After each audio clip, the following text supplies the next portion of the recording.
to say they unafraid.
I was born in the fire where the banners fell. Heaven went quiet, I learned earth too well. I wore the weight of a borrowed crown, forgot who I was when I hit the ground.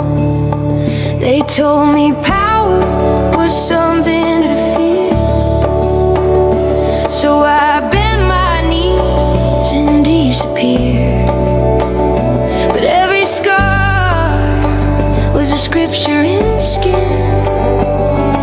Every loss just taught me how to begin. I walk through the dark with his name on my breath, loved by the light, even dancing with death. I was never abandoned, only asleep.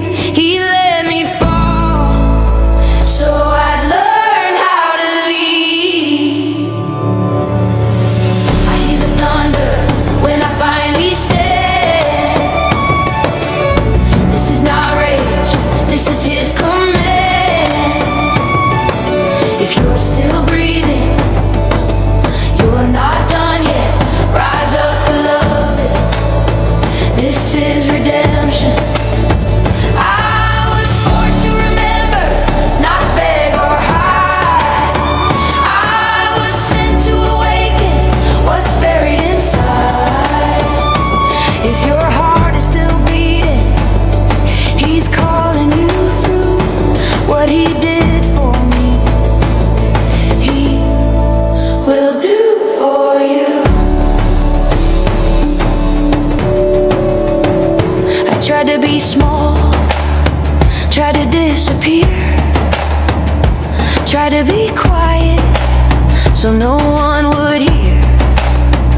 But love doesn't whisper when souls are at stake, and grace doesn't ask if the world's awake. I saw the chains dressed up as crowns, watched truth get buried upside down. But every lie cracks under holy fire, and fear can't stand where faith climbs higher.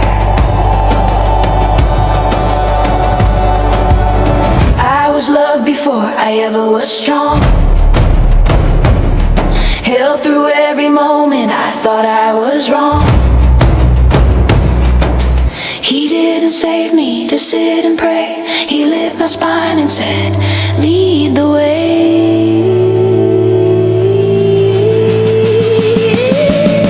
I hear the thunder when I finally stand. This is not rage, this is his command. If you're still breathing, you're not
will do for you.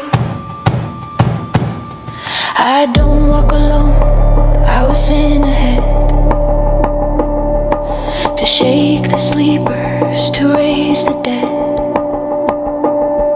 This isn't the end, it's the signal flare. Wake up, beloved, he's already there.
Years from now, some of them may look back and ask themselves whether they've made the right choice, whether they've made the most of the opportunities they've been given.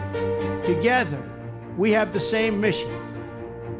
Over the course of your life, you will find that things are not always fair. You will find that things happen to you that you do not deserve and that are not always warranted.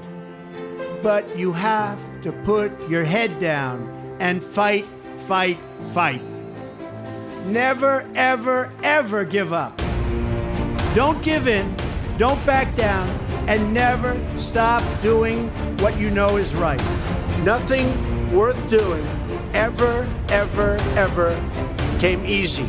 And the more righteous your fight, the more opposition that you will face. In your hearts are inscribed the values of service, sacrifice, and devotion. Now you must go forth into the world and turn your hopes and dreams into action. America has always been the land of dreams because America is a nation of true believers.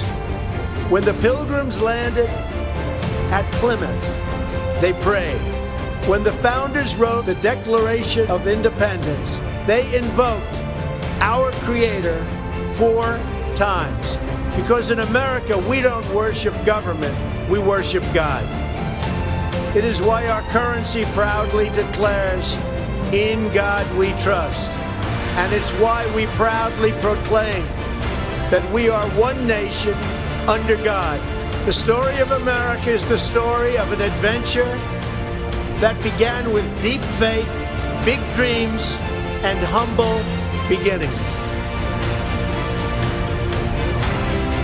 The next generation of American leaders never, ever give up. There'll be times in your life you'll want to quit. Never quit.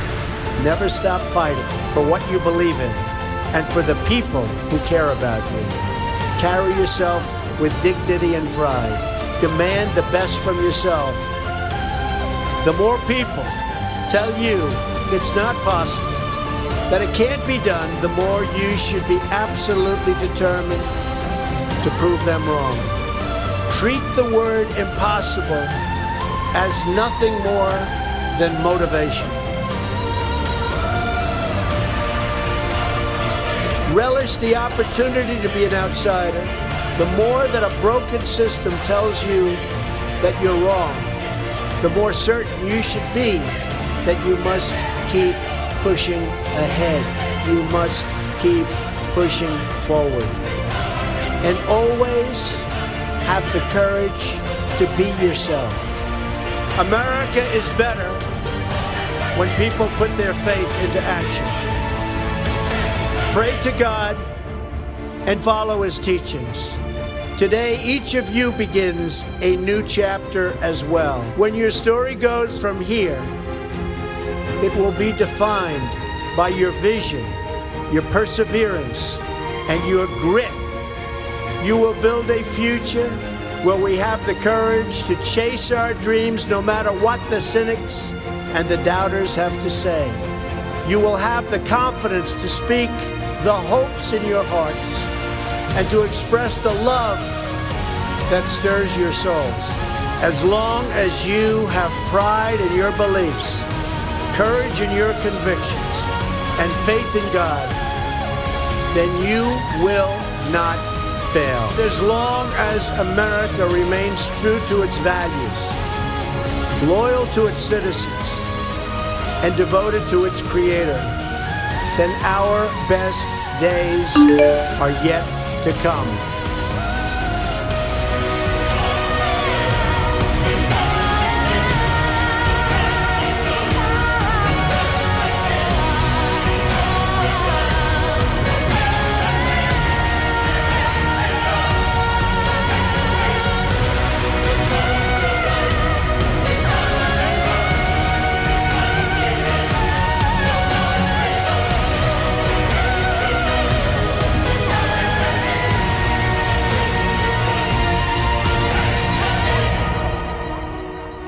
May God bless the class of 2017. May God bless the United States of America. And I just want to let you know that God blesses you. And I want to just say, you are special in every way. God bless you, and God bless America. Thank you very much. Thank you. Thank you very much.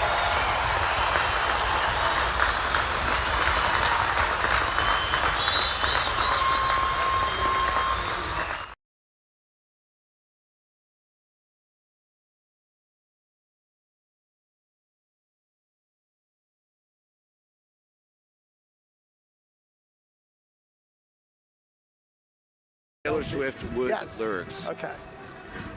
Forgive me, it sounds cocky. He traumatized me and opened my eyes. Oh. Just keep going. Redwood tree, it ain't hard to see. His love was the key that opened my thighs. Girls, I don't need to catch the bouquet. To know.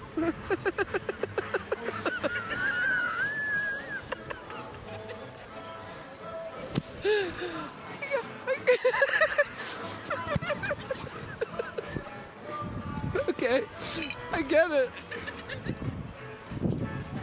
Get it?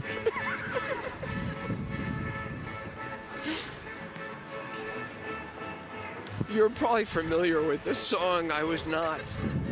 What? I said you're probably familiar with this song. I was Yes. Sweetie, yeah. not. Seems to me that you and me, we make our own luck. New heights of manhood.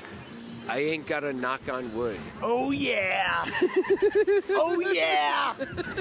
Knock on wood, baby. My God.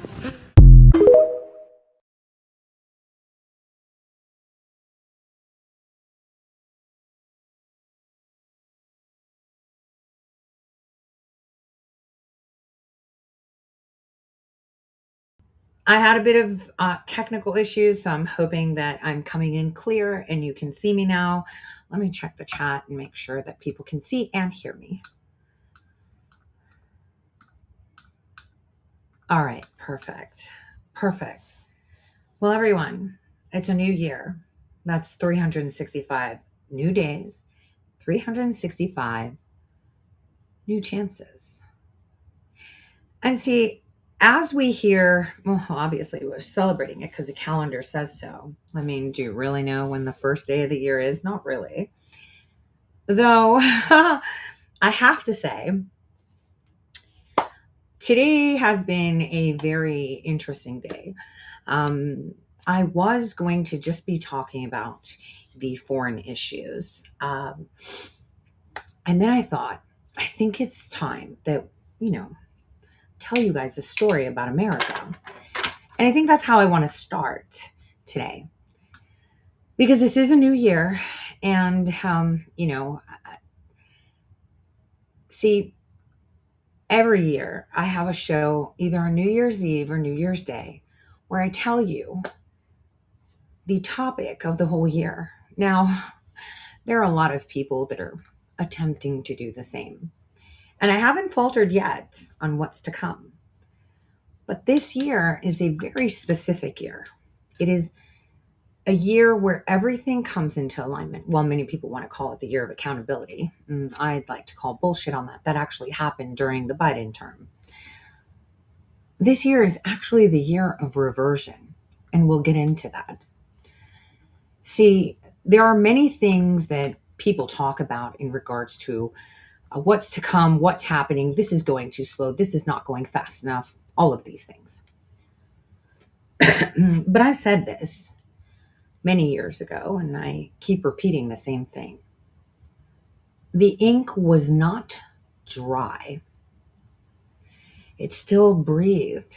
It still shimmered faintly in the lamplight, as if the words themselves were alive and unsure whether they were allowed to exist yet. The Declaration lay folded in her satchel, warm from the signatures and the touches, warm from the hands that dared to sign it. And keep in mind, these gentlemen were pioneers. It's an exceptional feat to be a pioneer. There are very few among us during these days. That's key. Pioneer. When you hear pioneer, you think, I don't know, covered wagons going out west, right? But right now we have a lot of people calling themselves pioneers. And people have moved that word to mean wanderers or adventurers, as if pioneers were simply curious people chasing land or opportunity.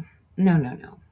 Our founding fathers and the lady that took and printed the Declaration of Independence, that's not what they were. Pioneers had ambition. Of course they did. They wanted to build, to own, to leave something behind that proved that they had lived. But their ambition was disciplined by something larger than themselves. Personal success was never the final measure. It was secondary. What mattered more was whether the thing that they built could outlast them. Oh, and outlast a cycle of destruction. And we'll get into that.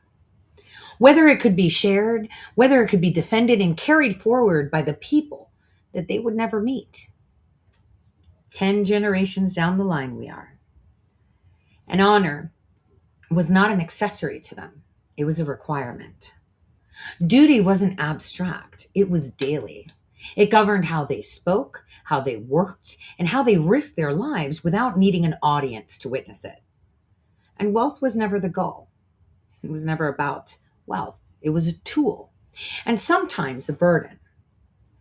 They actually understood that that accumulation without responsibility rots both the person that holds it and the community around it. And they understood risk in a way that we, the people, have forgotten. When they signed the Declaration of Independence in 1776, they weren't posting opinions on some digital forum. They weren't signaling virtue. They weren't hiding behind pseudonyms or profiles or distance. They didn't make memes and they didn't reshare and say, oh, and ooh, and ah. They stood in a room where they wrote their names in ink and understood exactly what that ink could cost them.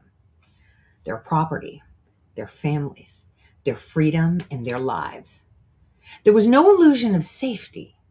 No belief that someone else would absorb the consequences. They didn't sign because it was popular. They signed because they believed that some things were worth dying for, and that a life preserved by cowardice was already diminished. And boy, are we abundant in cowards these days. Now that is what creation looks like. It's not comfort. It's not consensus. It's exposure. To create something real, something that changes the course of history, you must accept risk. You must accept that failure is possible and punishment is highly likely. You must be willing to stand fully visible and say, "This is mine, and yes, I will answer for it." Pioneers understood this. That's why they built instead of complained, why they organized instead of being mocked, why they acted instead of narrating. Many today mistake noise for courage and opinion for action. They believe creation happens safely, anonymously, without cost. But nothing meaningful has ever been built that way. Not a nation, not a culture, and definitely not a future. Pioneers don't wait to see how the crowd will react or if what they say or do will be well received. They didn't ask whether history would be kind to them. They acted because duty demanded it and left judgment to time. And that's the difference. They weren't perfect, but boy, were they brave. And bravery, when paired with collective purpose, can change the world. And that's what everyone forgets. Hence why this is the year of reversion. Now back to that day.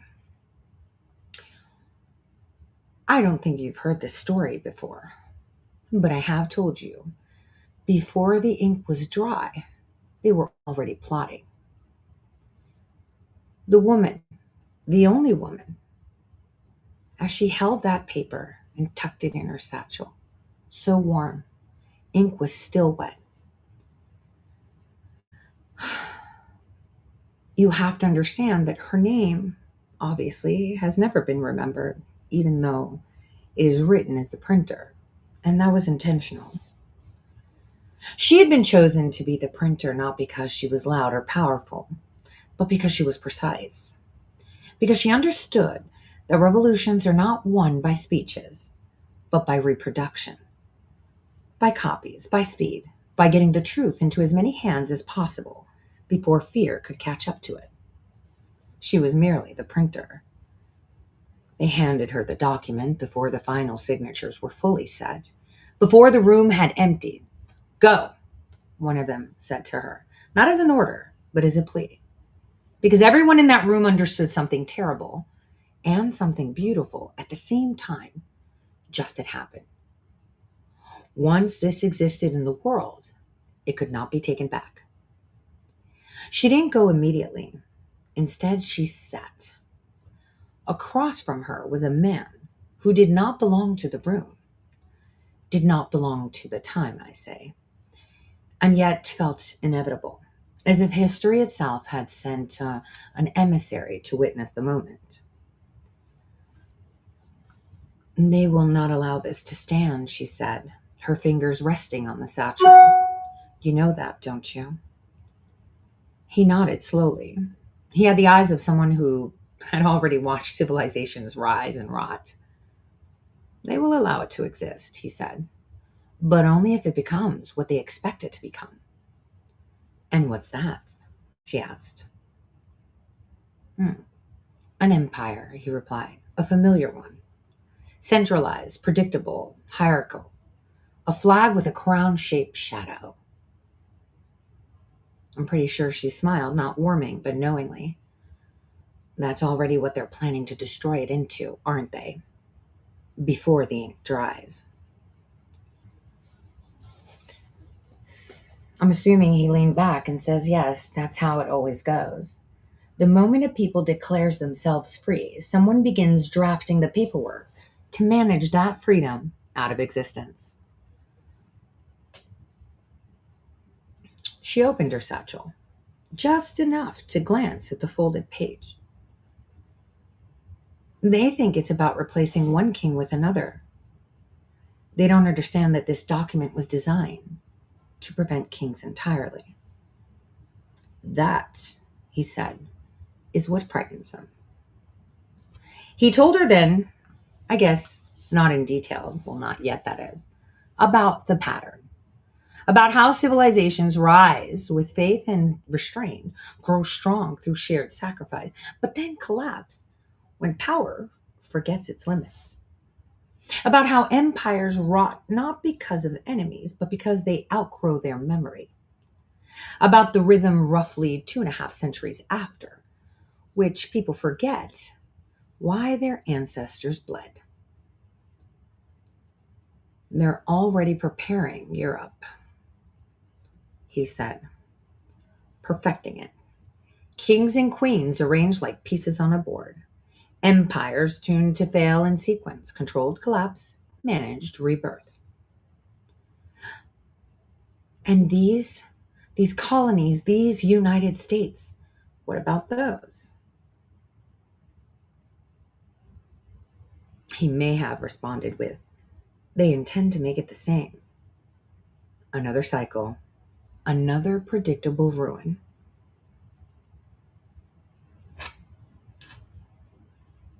She probably stood and watched him as the chairs scraped the floor. They'll fail, because I said so. And he said, well, every empire fails.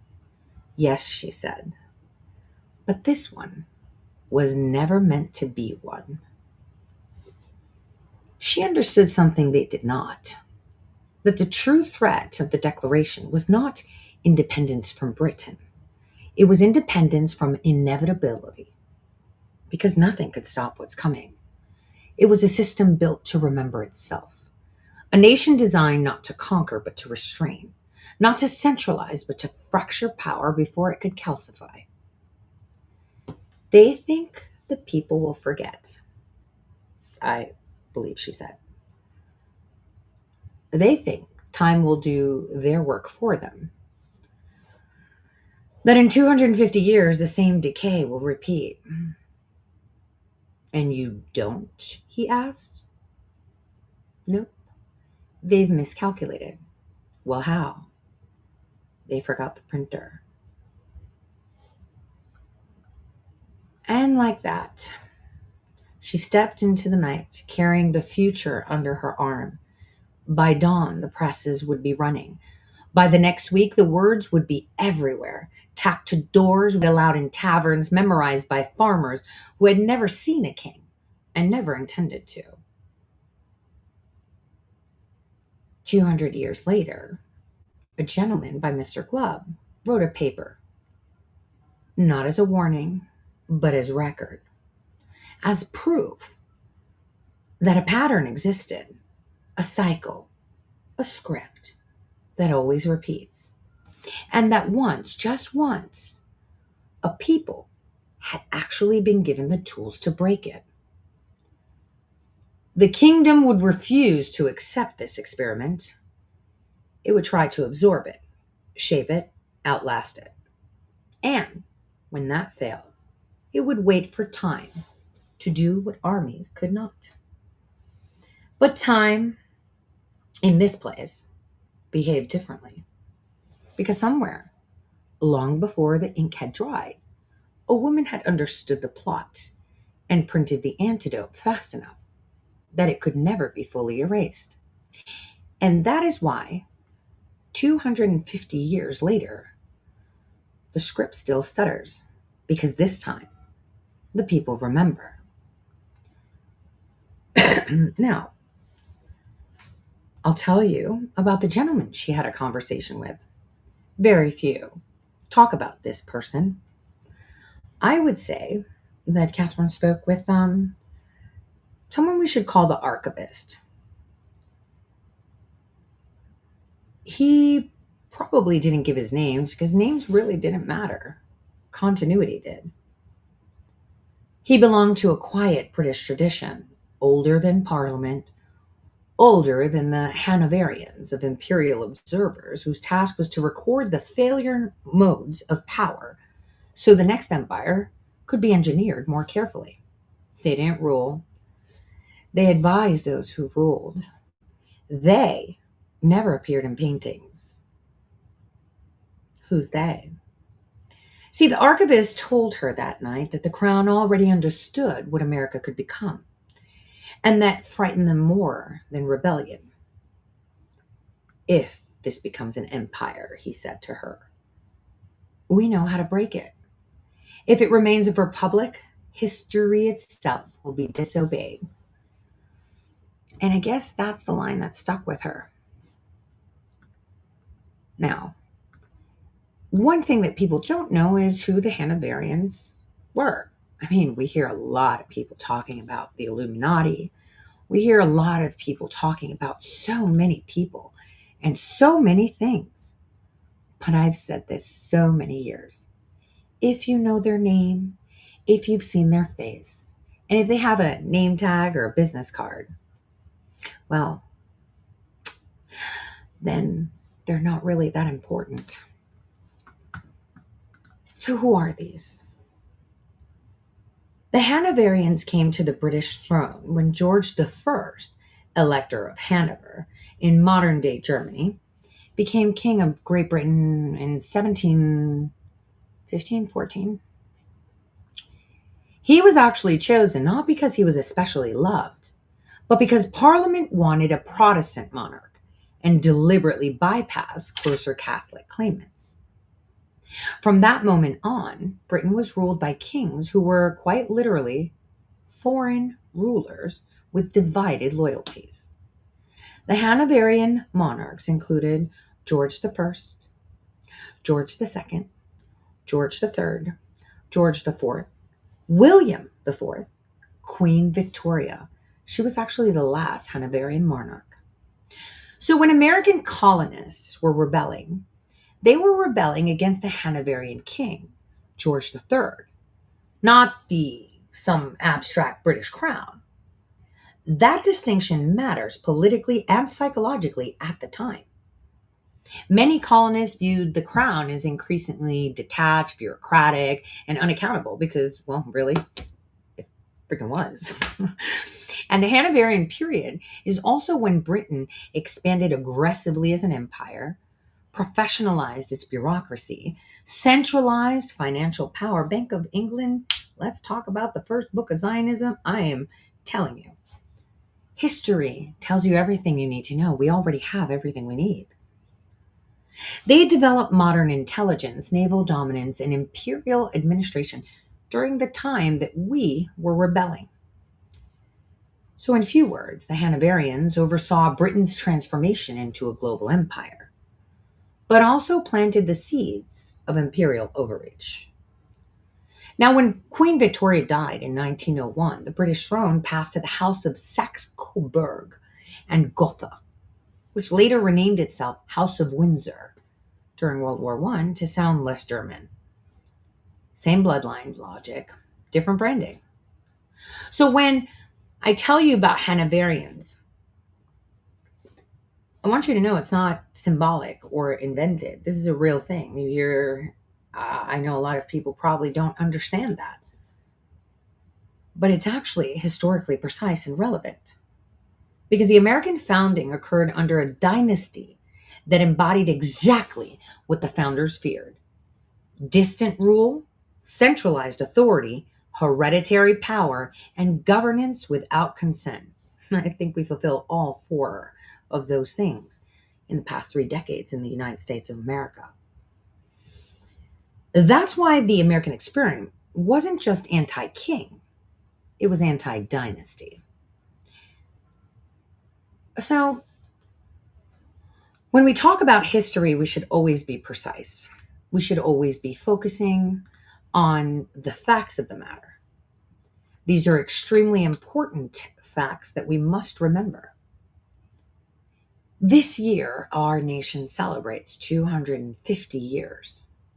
You're going to say, how does that play out with the rest of the world? Well, hold on.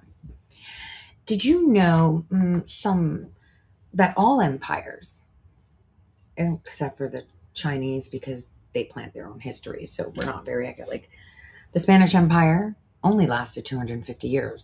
The Ottoman Empire at its peak, 250 years. The Roman Empire, 233 years. The Greek Empire, 237, I believe. And then it's like the Persian Empire 208, the Assyrian Empire 247. So I want to explain to you why America 250 and why 2026 is so important. Because throughout history and time, no new empire, no new nation, no, none of those have lasted more than 250 years. This is where we are now. Hence why in my second book, you have the We Are Here Now. And so I need people to understand what 2026, when I say reversion, actually means. So let's see the House of Hanover in Britain. I have a little clip for you, which is quite fascinating.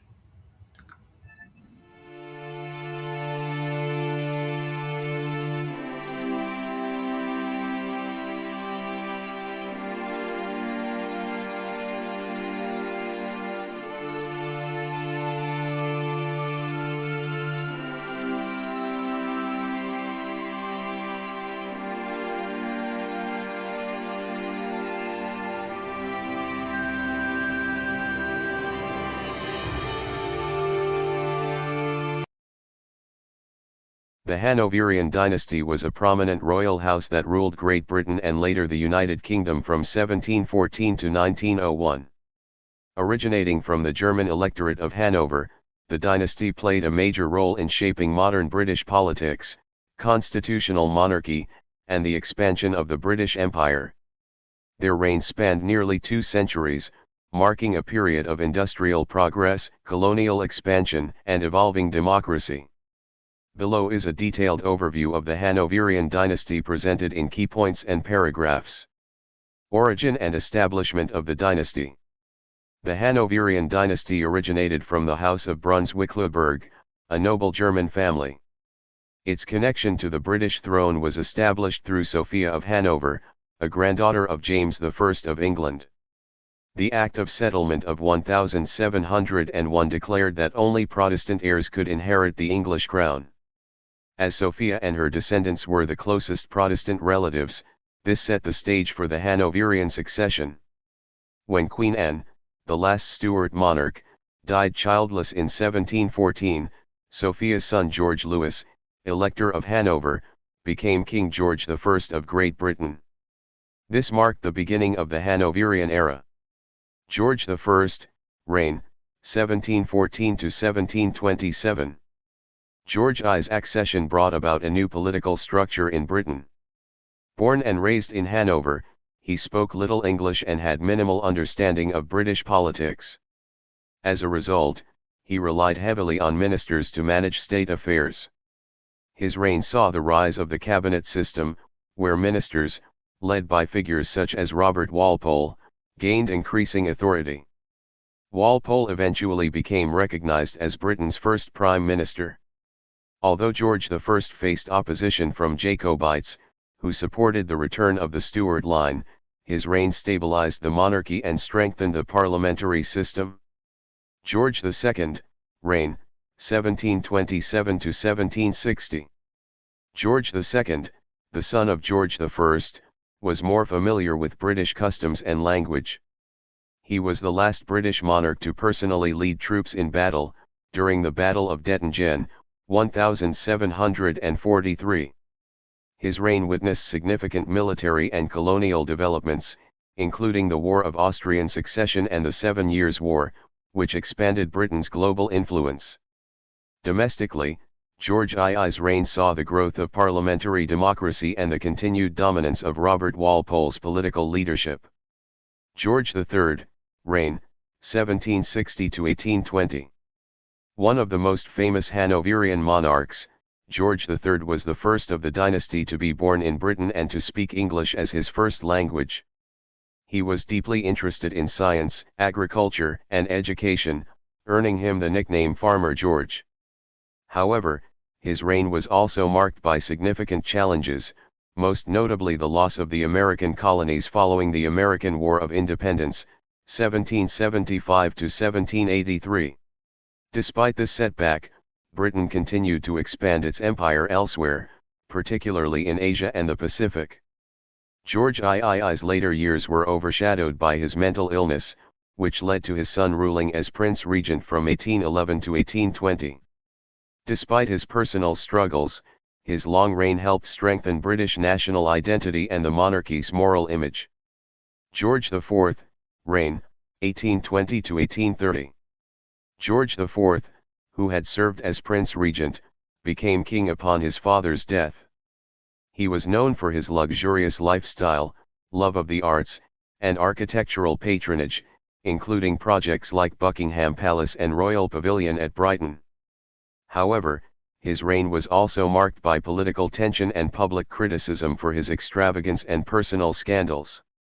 Nevertheless, he supported cultural growth and presided over an era of elegance and artistic revival known as the Regency period.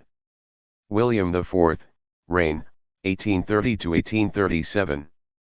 William IV, the brother of George IV, was a more modest and approachable monarch. His reign saw major political reforms, including the Reform Act of 1832, which expanded voting rights and addressed parliamentary corruption. He supported social progress, naval reforms, and better labor conditions. William IV was known as the Sailor King due to his long naval career before ascending the throne. His reign marked a transition toward a more constitutional and democratic Britain. Queen Victoria, reign, 1837 to 1901. The last monarch of the Hanoverian line, Queen Victoria, reigned for over 63 years, marking the Victorian era, one of the most remarkable periods in British history. Her reign was characterized by industrial expansion, scientific innovation, and imperial growth. Under her leadership, Britain became the world's leading power, known as the workshop of the world. Victoria's personal life, including her marriage to Prince Albert, greatly influenced British society, promoting values of morality, family, and duty. Following Albert's death, Victoria entered a long period of mourning but continued to serve as a symbol of stability and unity for the empire. End of the Hanoverian line. Upon Queen Victoria's death in 1901, the Hanoverian dynasty came to an end in Britain. Her son, Edward VII, belonged to the House of Saxe-Coburg and Gotha, through his father Prince Albert, marking the beginning of a new royal house that later became known as the House of Windsor during World War I. Conclusion. The Hanoverian dynasty profoundly shaped modern Britain, guiding it through periods of political reform, industrial growth, and global dominance. From the early struggles of George I to the grandeur of Queen Victoria's empire, their rule transformed Britain into a constitutional monarchy and global superpower. Their legacy remains visible today in the institutions, traditions, and democratic values that continue to define the United Kingdom. Welcome to another segment of From the Vaults, a series from the Rare Book and Special Collections Division at the Library of Congress. I'm Mariana Stell. I'm a reference librarian here in the division, and today I'm sharing one of my favorite pieces of American history, the Goddard Declaration of Independence. In From the Vaults, we talk a lot about first printings, but this edition is not the first printing of the Declaration of Independence. The Goddard edition is the second official printing. So why is it my favorite? For two reasons. First, I'm drawn to the bravery of the woman who printed this edition. In 1777, Mary Catherine Goddard risked her life and her livelihood by printing her name on this authenticated copy of the Declaration of Independence. Second, because this edition, known as the Goddard Broadside, or the Goddard Declaration, was the first copy to publish the names of the signers of a document that changed the course of history. How did this happen? During the American Revolution, Mary Catherine Goddard was a prominent printer and bookseller in Baltimore, Maryland. In December of 1776, the Continental Congress had fled to Baltimore to escape capture by advancing British forces. Mary Catherine Goddard, who was well known for printing a newspaper dedicated to the cause of independence, became Congress's official postmaster and printer during its residency in Baltimore. Shortly after their arrival, the Continental Congress wanted copies made of the Declaration of Independence that had been signed 6 months earlier. on January 18, 1777, the journals of the Continental Congress record their orders as follows: that an authenticated copy of the Declaration of Independence, with the names of the members of Congress subscribing to the same, be sent to each of the United States, that they be desired to have the same put upon record. With this statement, the Continental Congress was expressing a desire to send each state a printed, authenticated copy of the Declaration of Independence that included the names of the signers, which the first printed edition had not included, and to have each state carefully preserve a copy in their state records and archive. The desire was for this authenticated copy to be part of the shared history of the 13 newly formed United States.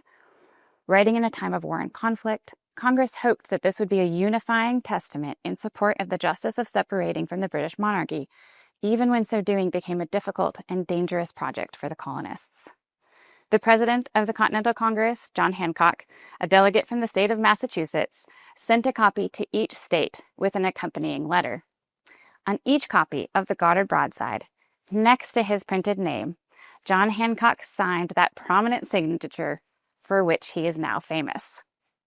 He signed his John Hancock. He also added a testament to the fidelity of the authentication, signing and labeling the edition as a true copy. Beneath John Hancock's signature is a printed testament, what we call a printer statement, which reads, "Baltimore in Maryland, printed by Mary Catherine Goddard."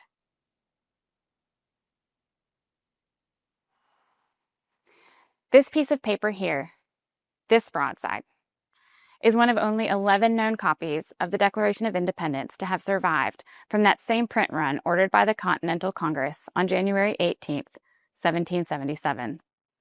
Mary Catherine Goddard, as the official printer to the Continental Congress, was the printer who fulfilled that order. Printing this document was an act of treason. By printing this broadside and including her name, Mary Catherine Goddard was bravely aligning herself with the same risks that the signers had undertaken. As one of only 11 known surviving copies, the Goddard broadside is a special treasure. The broadside format is not one that lends itself to secure survival. It's likely that the Continental Congress intended these to be disseminated and then copied into a more secure archival format at the state level. A broadside is sometimes called a broadsheet, and it is just a single sheet that is printed only on one side. Printing on one side allows a broadside to be pinned up in coffee houses. Yes, colonial British America had coffee houses, as well as taverns and other public spaces for community viewing. The text could be read by many people, picked up by local printers for inclusions in newspapers and almanacs. Think of these as early forms of social media directed at a broad audience. I had a professor who used to refer to broadsides as bread and butter printing because, from a printer's perspective, it's a quick and easy job and comprised the bulk of what many printers were paid to do. If you're the printer, all you have to do is set the type once and lock it in a form like this. Then, you ink the form, run it through a press, and you're done. This means that the labor costs to make a broadside are small, the impact is large, and you can print a lot of them very quickly. Typically, if you are printing in this format, you are printing information intended for quick sharing. Broadsides don't have bindings to protect them. They are ephemeral, and therefore often referred to by librarians and libraries as ephemera, a class of objects that are typically created for short-term purposes and easily damaged. As a result, the survival rates for broadsides are generally terrible, making them extremely rare. What Mary Catherine Goddard printed was enduring in part because of the quality and the significance of the writing beneath which she printed her name. The depth of what is expressed here in this physically ephemeral document is something worth exploring. A word to the wise, however, before diving into primary source, first-time readers might find that some of the words look a little odd. That's because when you read the original Goddard broadside, the typeface that is used has what's called a long S. The shape of this S is taken from cursive handwriting, and to us it looks like an F. This can really confuse readers who are new to reading primary sources from the beginning. Don't be scared of it. It gets easier with practice. The Continental Congress and Mary Catherine Goddard intended for this document to become part of the shared history and the collective memory of the United States. It's physically rare, historically significant, and philosophically important. So take a look. Well, I hope you enjoyed that refresher. So, as I said, this year, 2026, is not one of accountability, it's one of reversion. And I found a video for that. Well, actually, Angela did. So, let's take a look at what the word actually means. Language.Foundation's Video Dictionary, helping you achieve understanding. Returning to a former state. Regress, regression, retrogression, retroversion. A reappearance of an earlier characteristic. Atavism, throwback. A failure to maintain a higher state. Backsliding, lapse, lapsing, relapse, relapsing. Turning in the opposite direction. Reversal, reverse, turnabout, turnaround. Genetics, a return to a normal phenotype, usually resulting from a second mutation. Law, an interest in an estate that reverts to the grantor, or his heirs, at the end of some period, e.g., the death of the grantee. Become our student and get access to effective and free educational materials. Subscribe to our channel to become a part of our growing community and to learn English effectively. Well, we learned a little bit more English effectively today. 2026 is the year of reversion. Now, in summary, I would say 2026 is not a new era year. It's a consolidation year. The shocks have already happened. The systems have already broken. And what 2026 does is force institutions to admit, quietly or violently, that the world they were designed to govern no longer exists. As pertaining to war, we're kind of unlikely to see a clean declaration of a new major war between peer powers. Clean declaration, I repeat that. Instead, 2026 continues the model that has already been replaced. Well, it actually replaced formal war, basically. It's persistent, distributed conflict. Ukraine doesn't end cleanly. It degrades into a frozen, unresolved pressure point that drains Europe economically and psychologically. The Middle East remains kind of unstable, but not because of their sudden escalation, but because normalization has failed. Israel, Iran, and their proxies continue operating in this gray zone. Cyber operations, maritime disruptions, targeted strikes that never cross the threshold requiring total war. And China's not going to invade Taiwan, okay? Instead, it's just going to continue to make the whole ploy of, yeah, we don't own them and da-da-da-da-da, making invasion unnecessary because it'll, tighten economic, informational and logistical pressures until independence becomes functionally irrelevant. Now, the most dangerous conflicts are usually not televised battles. I would say they come in the form of supply chain seizures, cable cuts, sanctions enforcement, insurance withdrawals, and legal warfare disguised as regulation. Technology is where 2026 actually matters. This is the year artificial intelligence stops being a product and becomes infrastructure. Governments don't announce this, and they haven't announced this. Across Europe right now, banks have shut down. They're removing ATMs, and they're only going to be using their phones or, wearables. And for all of you that listen to me out in Europe, you know I'm right.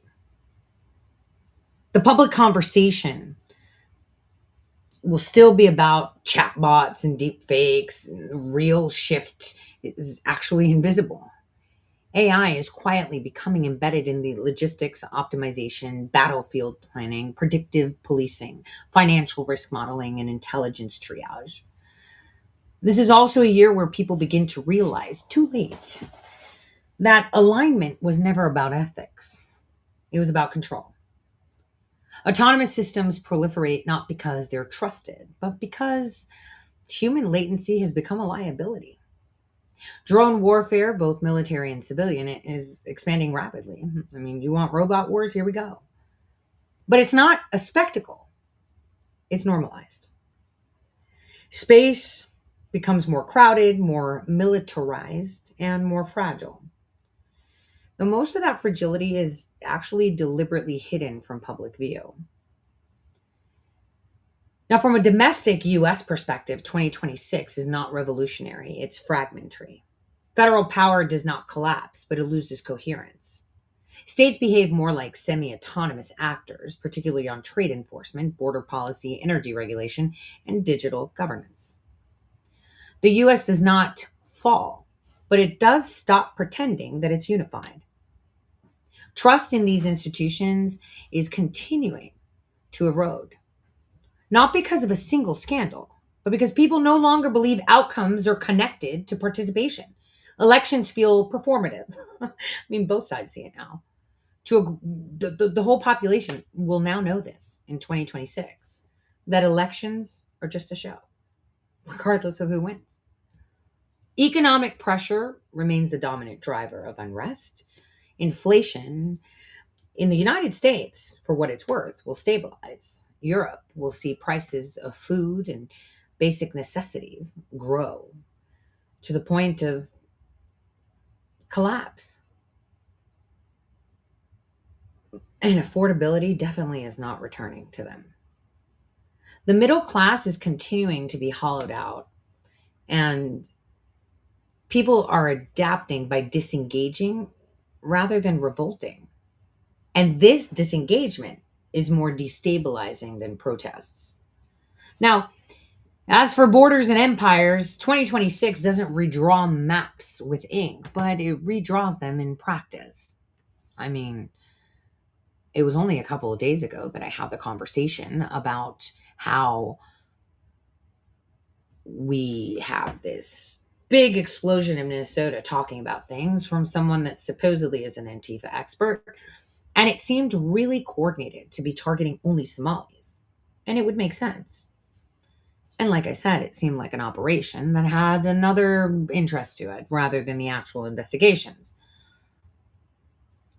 We have the camp that's talking about Islam. I mean, come on, everyone's saying Syria is an Islamic nation, and it's definitely not. The majority of people that live in Syria, for example, are Orthodox Christian. But see, you wouldn't know that based on the rhetoric online.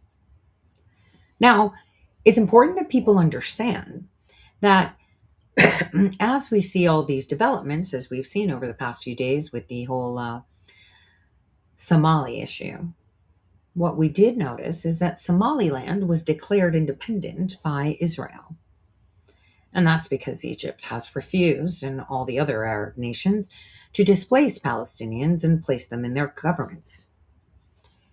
And therefore, Somaliland would be the target position to send all the Palestinians so that the Israelis can obtain Palestine as promised to them by the Balfour Declaration that the United Kingdom so nicely gave to them. But the United States has not done the same. And while many think it will not. On paper. Because as I said earlier, it won't be on ink. Borders become less about geography and more about enforcement capability. All of you will start seeing borders emerge around energy grids, data sovereignty zones, currency blocks, and security alliances.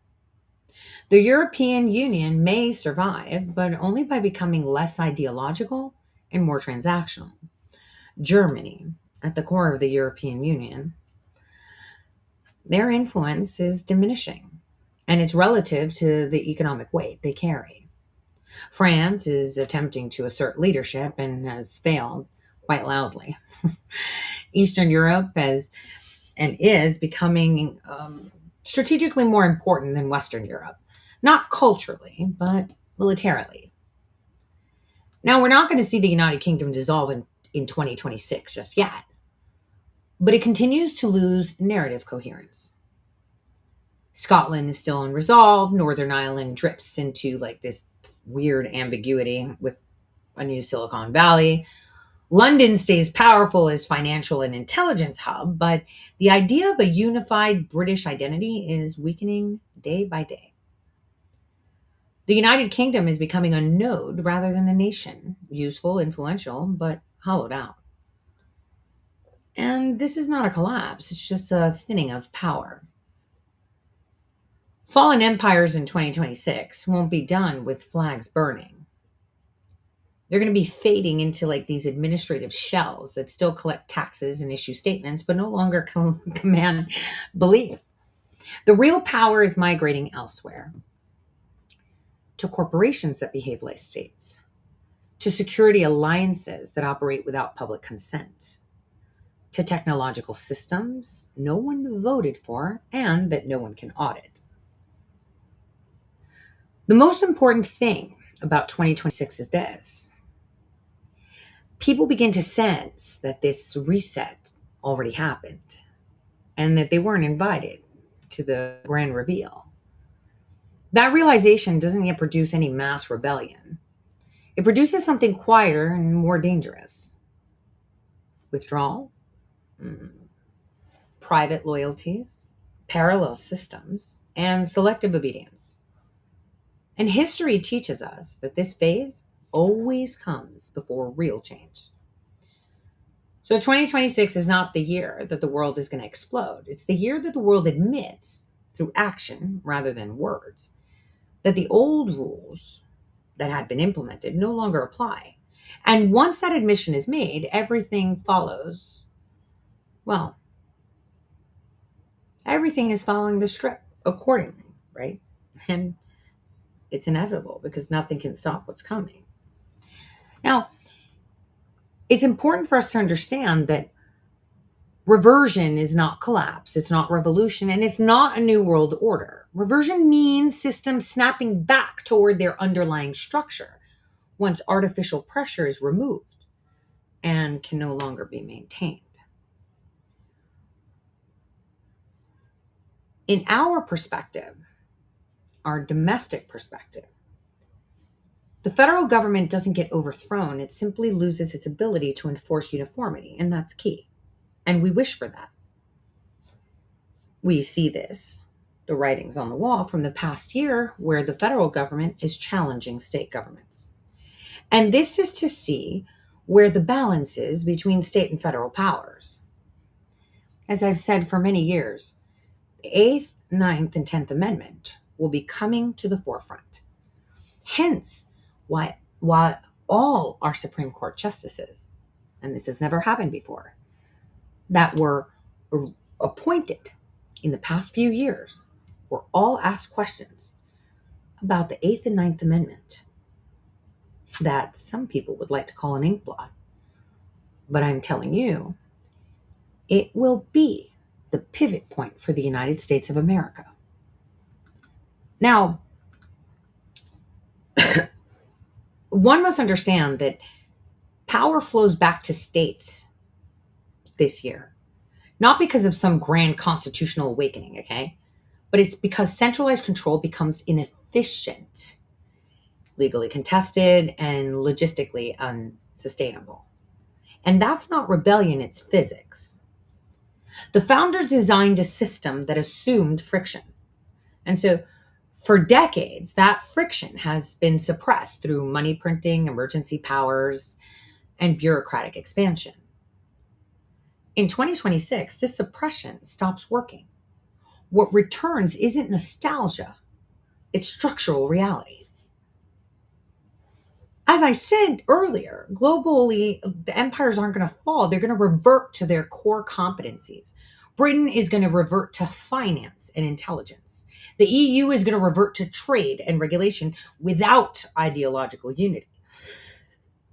In the US, will revert to continental power and resource dominance rather than this global referee of moral authority that we were presenting. And China is going to revert to civilizational patience instead of overt expansion. They've already put their seeds in with the soft technological infiltration. Institutions are going to start shedding the excess narratives they can no longer sustain, and they're only going to keep what produces leverage for them. So reversion, like this year, well, it feels unsettling, right? And that's because reversion is happening. It's unsettling, but not explosive. Nothing new is being built yet. People sense movement, but it's backward in time, only in appearance. What's actually happening is correction toward constraints, legal, geographic, economic, and human. Overreach is punished not by revolt, but by withdrawal. Centralized systems discover they cannot compel belief, only compliance. And compliance without belief is very expensive and extremely fragile. So, if anything, if we were to give a theme for 2026, not as branding, but as an actual diagnosis, 2026 is actually the year of reversion. The year systems stop pretending they can be something other than what they are. And we're seeing that right before our eyes taking shape. For the past 8 years, we are seeing this. So, as I tell you a few things that happen, I think it's important for us to understand why America 250 context matters and why I brought up all of this. Because this isn't just about the United States. There are so many things going on. I mean, Gaddafi, his idea is actually coming to fruition, but that's silent. No one is talking about that. So, this is the new year now. A new year on paper and digitized. So, the question should be for all of us, what has our president told us about this new year? Let's take a look.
As the year turns 2026, America turns 250. Turn to your left, turn to your right. Embrace this moment. 350 million Americans celebrating 250 years of turning together. To rise above, to revel, to remember.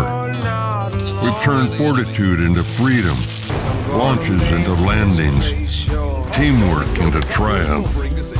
And now it's our turn to show up for our country, to help write the next great American chapter together.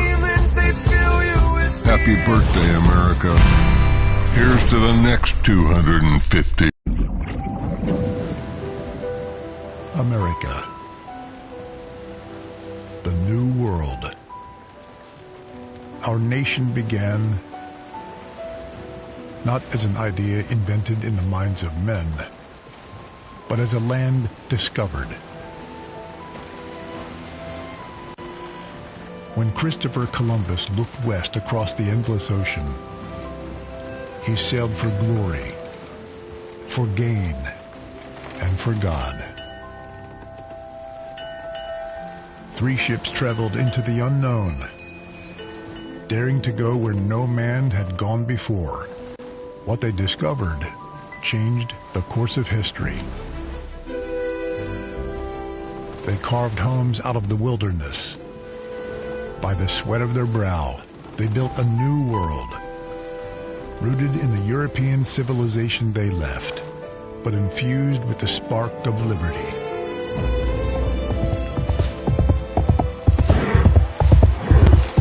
In time, that spark grew. Galloping through the midnight darkness, Paul Revere warned the colonists that the hour had come to choose. Freedom or tyranny.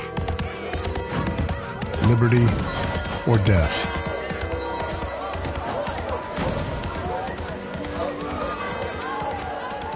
With the shot heard round the world, a ragged band of patriots challenged the mightiest empire on earth. Starving, outnumbered, and outgunned, the Americans had little reason for hope. But General Washington kept the flame alive, leading his soldiers through the frozen misery of Valley Forge, against all odds, with the aid of our allies like France's Marquis de Lafayette, Spain's Bernardo de Galvez, and Poland's Tadeusz Kościuszko. America won one of the greatest military victories the world had ever seen.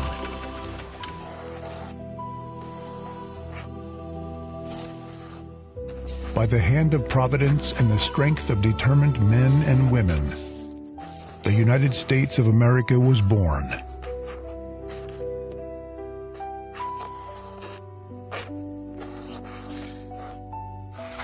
And with her, words that echo throughout eternity. We hold these truths to be self-evident. That all men are created equal. That they are endowed by their Creator with certain unalienable rights. Among these are life, liberty, and the pursuit of happiness.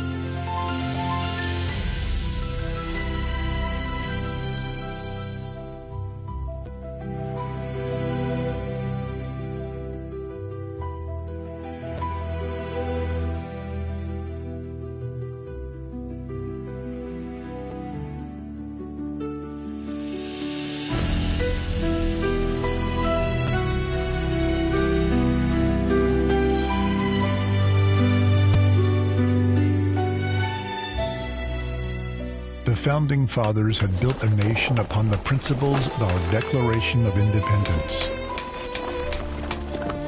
and the foundation of our remarkable Constitution. A government conceived in liberty.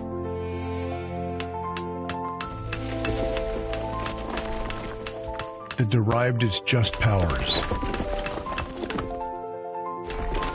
from the consent of the governed.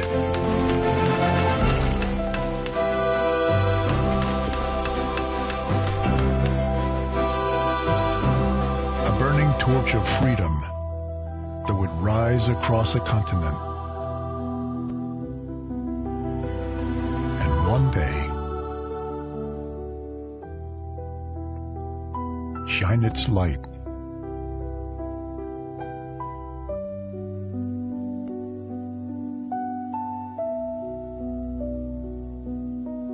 Upon the entire world.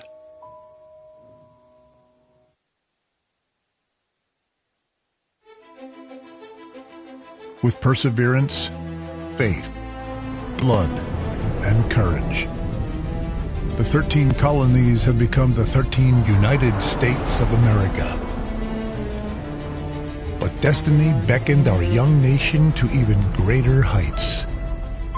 Like Columbus before them, settlers looked west to the lush forests of the Deep South, the rich soil of the Ohio Valley, the frozen lakes of the untamed North, and beyond, past the mighty Mississippi, to the Great Plains that stretched like an untouched sea, eager to be crossed, safely separated from Europe's wars. President Thomas Jefferson purchased the vast Louisiana Territory from France. Overnight, the United States doubled in size, adding millions of acres stretching from New Orleans to the snow-capped peaks of Montana. To explore this new territory, Meriwether Lewis and William Clark were sent to chart a path through the remote frontier. They set out on a perilous journey. For over 2 years and nearly 8,000 miles, the expedition endured brutal winters, starvation, impenetrable terrain, and dangers few dared to face. Yet as they pressed on, they discovered the wonder that is America. Thunderstorms racing over the plains, the Rockies reaching to the heavens, plants and animals unseen in the old world, and at long last, the glory of the Pacific Ocean. Inspired by their courage, pioneers rode west in covered wagons to claim their stake in America.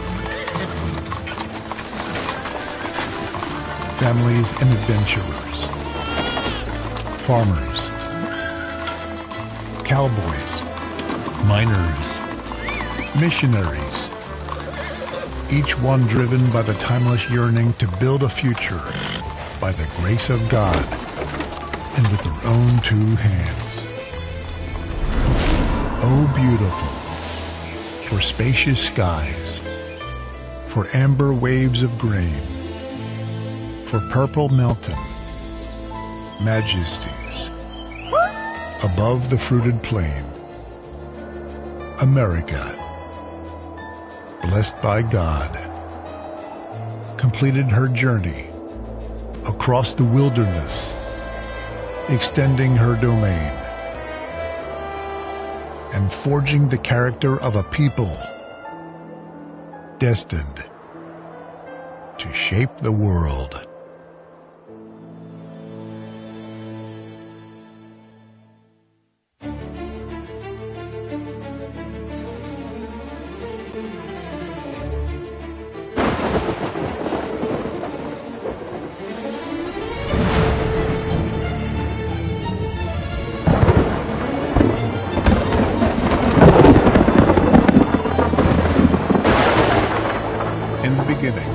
Before the engines roared, before the seas rose, America was a storm.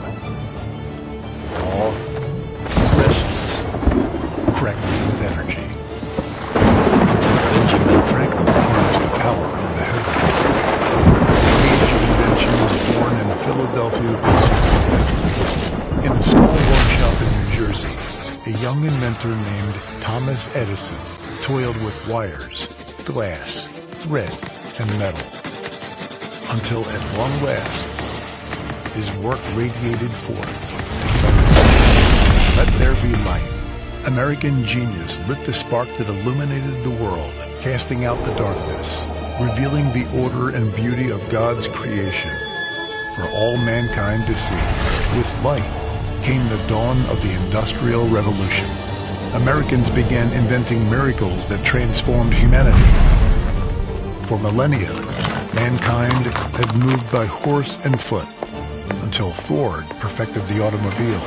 Mankind crafted with our hands until Americans revolutionized the steam turbine, the electric motor, and the internal combustion engine. Mankind built with wood and bricks until American workers lifted high-towering giants of concrete and steel. Industry gave birth to great American cities, monuments to American ingenuity, cathedrals of American ambition. From this mighty industrial engine came the arsenal of freedom, the ships, planes, and tanks that allowed heroic American soldiers to rescue the world from tyranny in 2 world wars, and to defeat the communist menace through the long Cold War.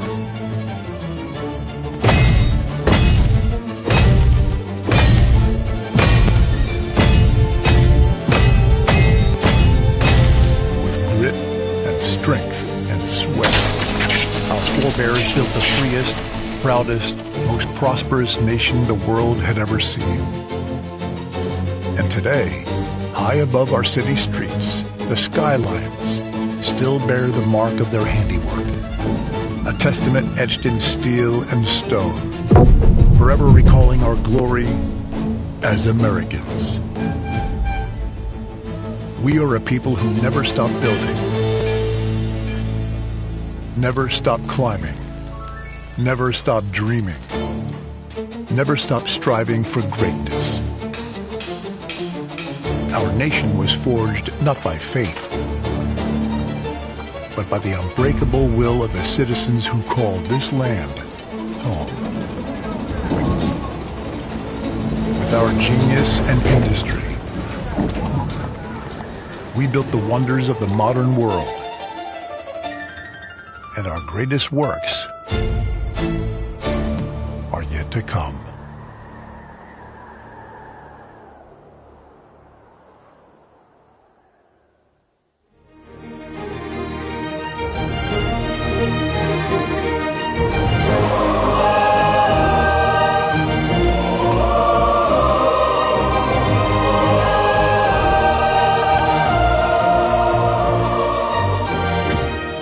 On a windswept beach in North Carolina, 2 American brothers prepared to transcend the laws of physics. With a sputtering engine and a handmade craft of canvas and wood, the Wright brothers lifted mankind into the sky. In the clouds above, the world grew smaller, and America grew greater than ever before. But for the United States, the sky has never been the limit.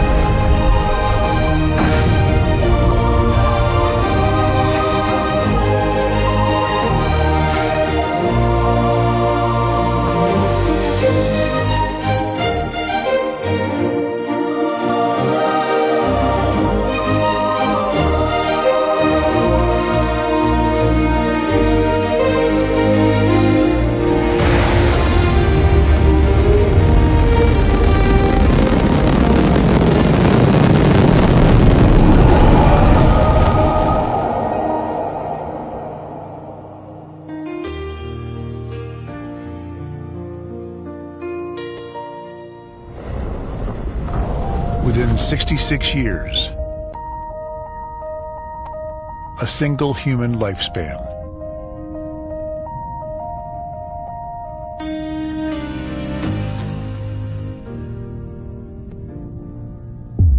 American astronauts broke free from the Earth, stretched their hands through the endless void,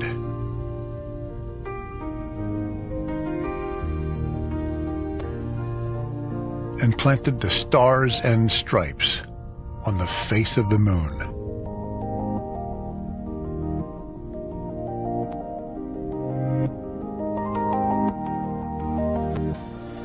America brought mankind into the space age as we took our place among the stars. A new revolution began here at home. Computers born in a Pennsylvania lab opened a new frontier. Americans linked the world with the internet, putting the light of knowledge within reach of all. We pioneered new technologies and new industries, sparking the greatest explosion of prosperity the world had ever seen. Now we stand on the threshold of yet another frontier. Artificial intelligence, robotics, quantum computing. America is once again forging the future and shaping the centuries to come.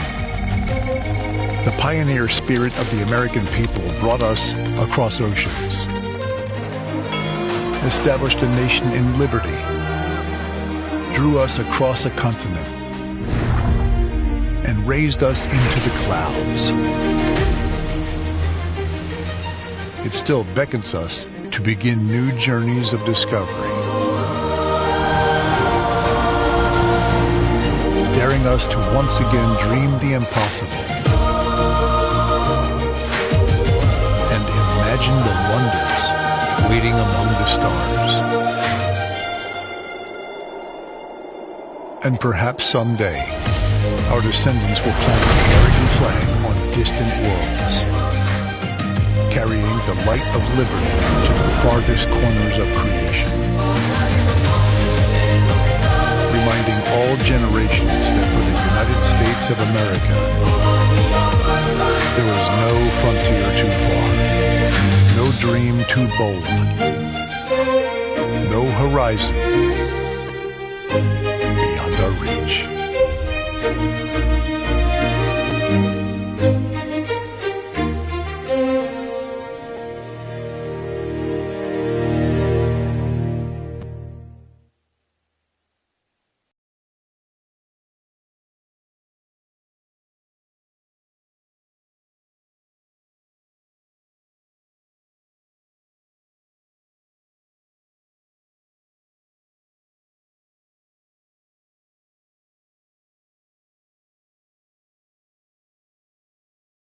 I apologize for the audio blip. That was a 17-minute video that President Trump's White House put out as a reminder to all Americans of where America began and where it is today. Now, while many of us don't seem to agree with a lot of things that are there, remember we've said this before. The person who controls the pen of today has written your history and therefore has the brush to paint your future. But in this day and age, since 2013, the pen has been moving into the hands of the people and not the victors. Now, while many might say that a lot of things that are happening and that a lot of things that were shown that have happened were not accurate, well, meet people where they're at. Remember that. Not everyone is where you are with knowledge. And it's important that knowledge is given in increments. And if it has been agreed for over 200 years, 100 years, and 50 years that an event happened, all we have to do is reference. We made mention of the Robert E. Lee statue. For all of you that have children in school, read the textbooks. You lived through the tearing down of the monument. You know what the truth is. Yet the books say something else. Just remember that. So before we move on to talk about 2026, close the chapter on what is happening within the United States for 2026. And I know a lot of people I've been seeing in the comments and on WeChat. Well, isn't it about accountability? Well, we all know accountability is already here. It's about reversion. We got to get back to where our founders had it. What was their idea? We will be 50 states that collaborate. We're all independent. The federal government is where we work together. But as we have observed over the past 100 years, federal overreach has happened. While many of you are very comfortable with President Trump in office, as myself, implementing the right things and the way our nation was intended to be, which had the crown in full fear, well, he won't be around for long. Time is not in our favor.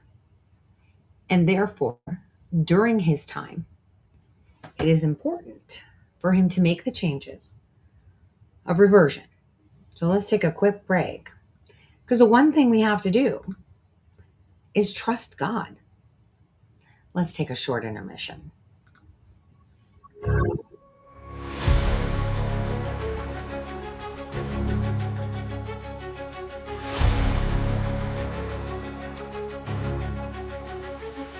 Woe unto those who spread and cheer a chasm among their brethren dear. Can you not see the beam in thine own eye before casting judgment from on high?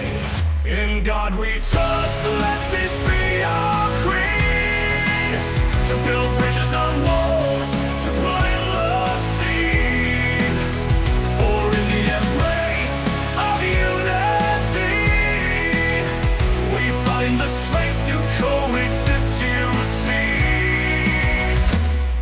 Instead of seeking peace, you summon strife. You revel in chaos, you crave the fight. But there is but one race, the human race, and in unity's light lies our true might. In God we trust, let this be our creed, to build bridges not walls, to plant love seed, for in the embrace of unity we find the strength to coexist, you see. You see. Let us lay down our arms, our words of war,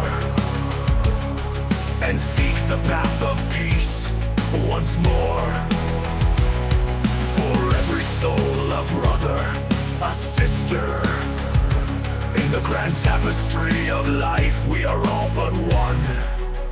You serve the schemes of those who profit from discord, from turmoil, from endless pain.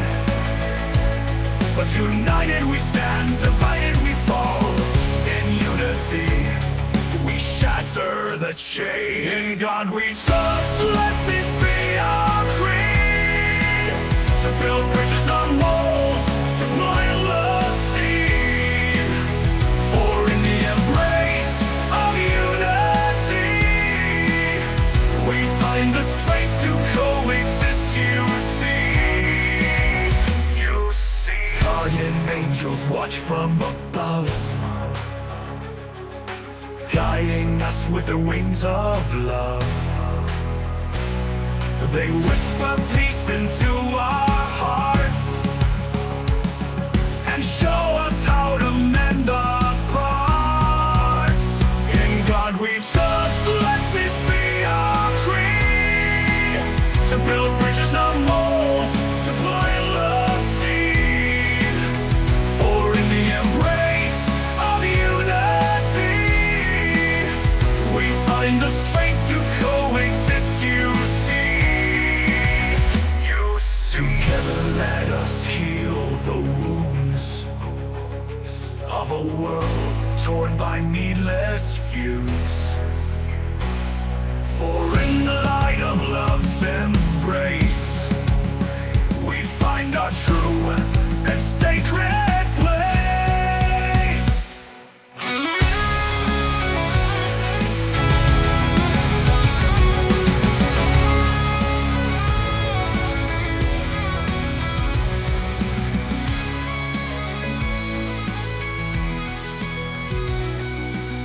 Together let us heal the wounds of a world torn by needless feuds.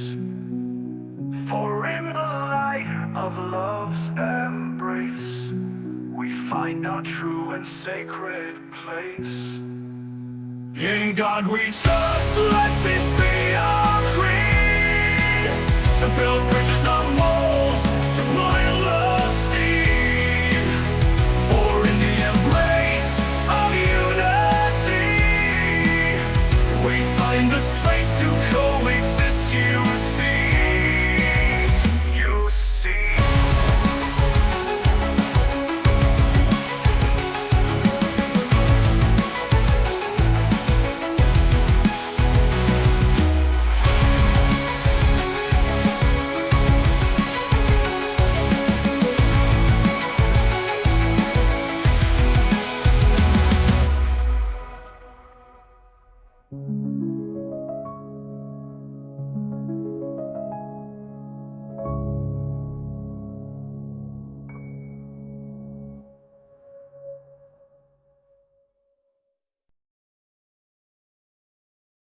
Welcome. I hope you enjoyed that short intermission. As we see, the Trump administration has put a great deal of emphasis in America 250. And America 250 context matters in the space of global politics, unrest, peace, and advancements. And I want people to understand that this anniversary isn't ornamental. It exerts narrative pressure. It forces comparison. And comparison makes euphemism harder to sustain. First of all, but should be an important correction.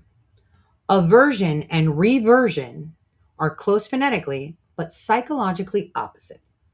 Aversion is turning away out of disgust or fear. Reversion is returning to form. So, 2026, reversion is the core. Here are some alternate ways you can see what I'm trying to tell you. This is the most founders compatible, I guess, statement to make. Reclamation, maybe?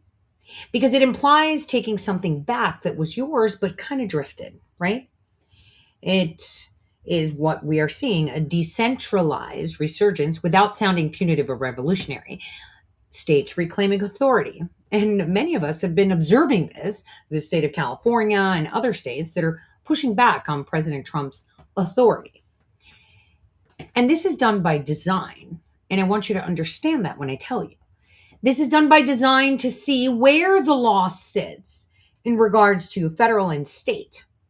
That is what's most important right now, to see where it sits, federal and state. What do the courts say? How are the courts interpreting the Constitution of the United States of America? And I've said this a very long time ago, very, very long time ago. We really need to be focusing on the 8th and 9th Amendment. And those of you that have filed election lawsuits, remember, our Attorney General, Harmeet Dillon, Assistant Attorney General, she is part of the Civil Rights Division, also said the statutes of limitations are not done. Actually, they're not, because they're still implementing the same procedures. But your lawsuits can all be revived, honing in on the 8th and 9th.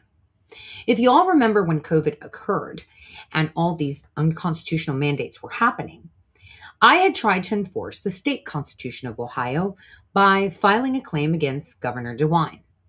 And I used Article 1, Section 21, that clearly stated in the state of Ohio, it is a violation of an Ohio resident's constitutional rights to impose any medical devices, medications, abdication, everything.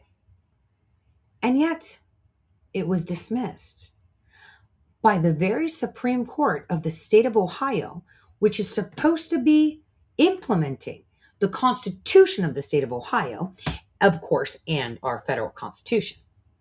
It was dismissed. This is quite key. That dismissal minimizes the state constitution, which means that the Supreme Court of Ohio determined that the Constitution of the state of Ohio is irrelevant in federal mandates. That was a very important point in, I would say, jurisprudence, to be able to kind of think about it. Wait a minute. The state of Ohio is independent and it has its own constitution. Therefore, the Constitution is what we need to be able to put forward.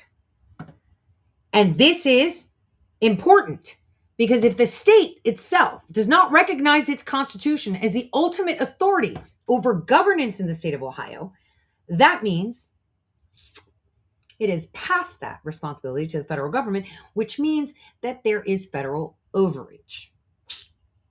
And if you've observed, all the cases now that are against the Trump administration are about federal overreach, which quite easily can be spoken away by utilizing cases like this to say, well, hold on a second. I thought your constitution in your state is pretty redundant. It means absolutely nothing. Like, which one is it? Is the federal government in charge and therefore we have a centralized power, or are the states independent? Which one sits? And this is what's most important. This is why I have for years been explaining to everyone. It's important that everyone reads their state constitutions. It's important that we look at the peripherals, not the central government. The peripherals are the problems. Your governors, your executive positions in general in your state are the most important. And why do I say this? Here we go again to my show from a couple of days ago. Remember when I said, oh, this feels a little bit orchestrated, only targeted Somalis? Well, today, by their own admittance, Israel said that they helped with spreading the word about Somalis right after they had declared Somaliland an independent nation, which is supposed to be the stop point for Palestinians. Now, I say this because we all know that they invited all these influencers, including many that you have been seeing donning your television set lately, pushing that narrative. And unfortunately, President Trump's cabinet has been forced to say, no, we have been investigating this for a long time, but obviously pushing the buttons.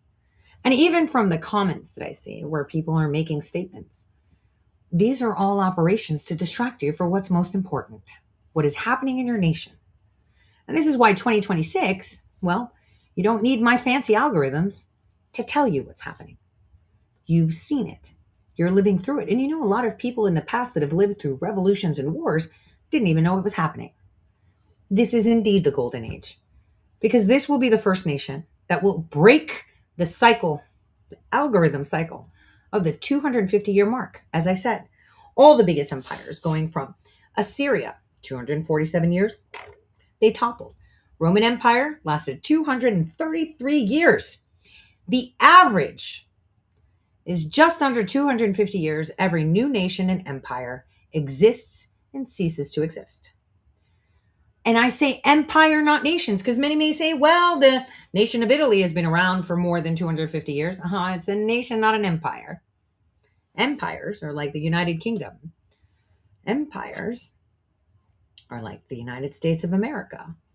Empires are like the Chinese Empire. But Tori, the Chinese Empire has been around many, many years. Actually, when did the CCP really come into power? When did the CCP really come into power? Oh, 1945. So we've got a few. About 100 more years, right? See, the thing about evil is that it does not create, it repeats. It's a cycle. Well, we're about to break that cycle. And President Trump is bringing it into focus right now for us. So as we see, as I say, reversion is the core of 2026, but we're going to have the reclamation. We're going to have rebalancing. You know, power doesn't flip, it redistributes. Federal versus state, public versus private, human versus machine. There's a lackluster on the romance, but it describes reality with precision. Empires hate this word because it admits excess. We also have a lot of retrenchment, right? But the core again is reversion. And this is how many strategists would describe 2026, pulling back not out of weakness, but to survive. The U.S. retrenches from universal moral policing. Institutions are retrenching from performative governance. It sounds a bit defensive, but historically, retrenchment often precedes renewal. And again, on the global geopolitical layer at best, alliances are shifting. Supply chains are being reorganized. Right? We saw that with NAFTA changes. We saw it with tariffs, right? Political coalitions are fracturing. I mean, you don't need me to spell it out for you, right? Reform along the lines that were always there, but they were suppressed. And remember, realignment doesn't claim virtue, it just acknowledges motion. And we're also going to have a lot of reassertion, and that's like the muscles of it, right? States are reasserting their authority, either you like it or not, the way they're doing it. Borders are reasserting meaning. We've seen that start with the first Trump administration. Constraints are reasserting themselves. And it works well. If the national mood leans more defiant than reflective during this America 250. Now, there's a lot more going on because with reversion, we will have correction. So it's quite cold and mathematical, but very accurate. Markets will correct themselves. Systems will correct themselves. Power corrects when it exceeds its structural limits. No judgment, no drama, just consequence. So if anyone would say the residents of, 2026 in the year of America 250, you have to understand like this. We have reclamation because we're taking back what was distorted. We have realignment because it's about power moving without apology. And we have correction because it's about consequences without actually many villains. You're only going to see a few. And remember, it's about structural inevitability. That is what reversion really is. Now, one more thing that also matters. There are a lot of people that are selling America 250, a very hard sell, of a continuity myth. Fireworks, unity language, curated founder quotes stripped of their hostility towards centralized power. The real counter-narrative won't oppose the celebration. You see? It quietly exposes the gap between the commemoration and the reality. And this is what we're observing President Trump doing. In order for us to unify as a nation, we must unify under what our founding fathers had intended for our country structure. So, in essence, because I see many of you, it'll be a year of accountability. No, the right word for this year is not accountability. Accountability requires a referee. 2026 has no referee. What it has is memory returning to the system. Now, let's touch a bit on what my fancy algorithm has put out for you. Now, domestically in 2026, which is in the US, this is the year of federalism by friction. I like that. Federalism by friction. Where the Constitution doesn't change, but the way it's enforced actually does. The practical outcome is that states are acting more like operators than subsidiaries.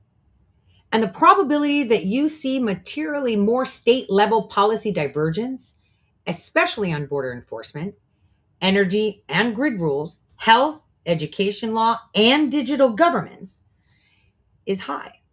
I would say 85% of what we're going to be seeing is just that. Federalism by friction.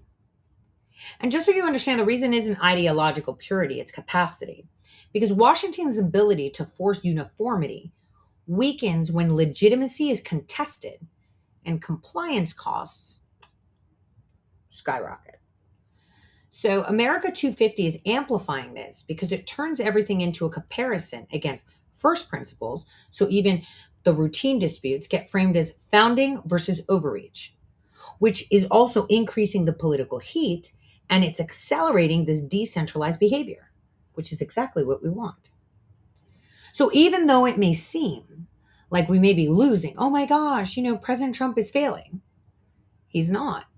It's by design.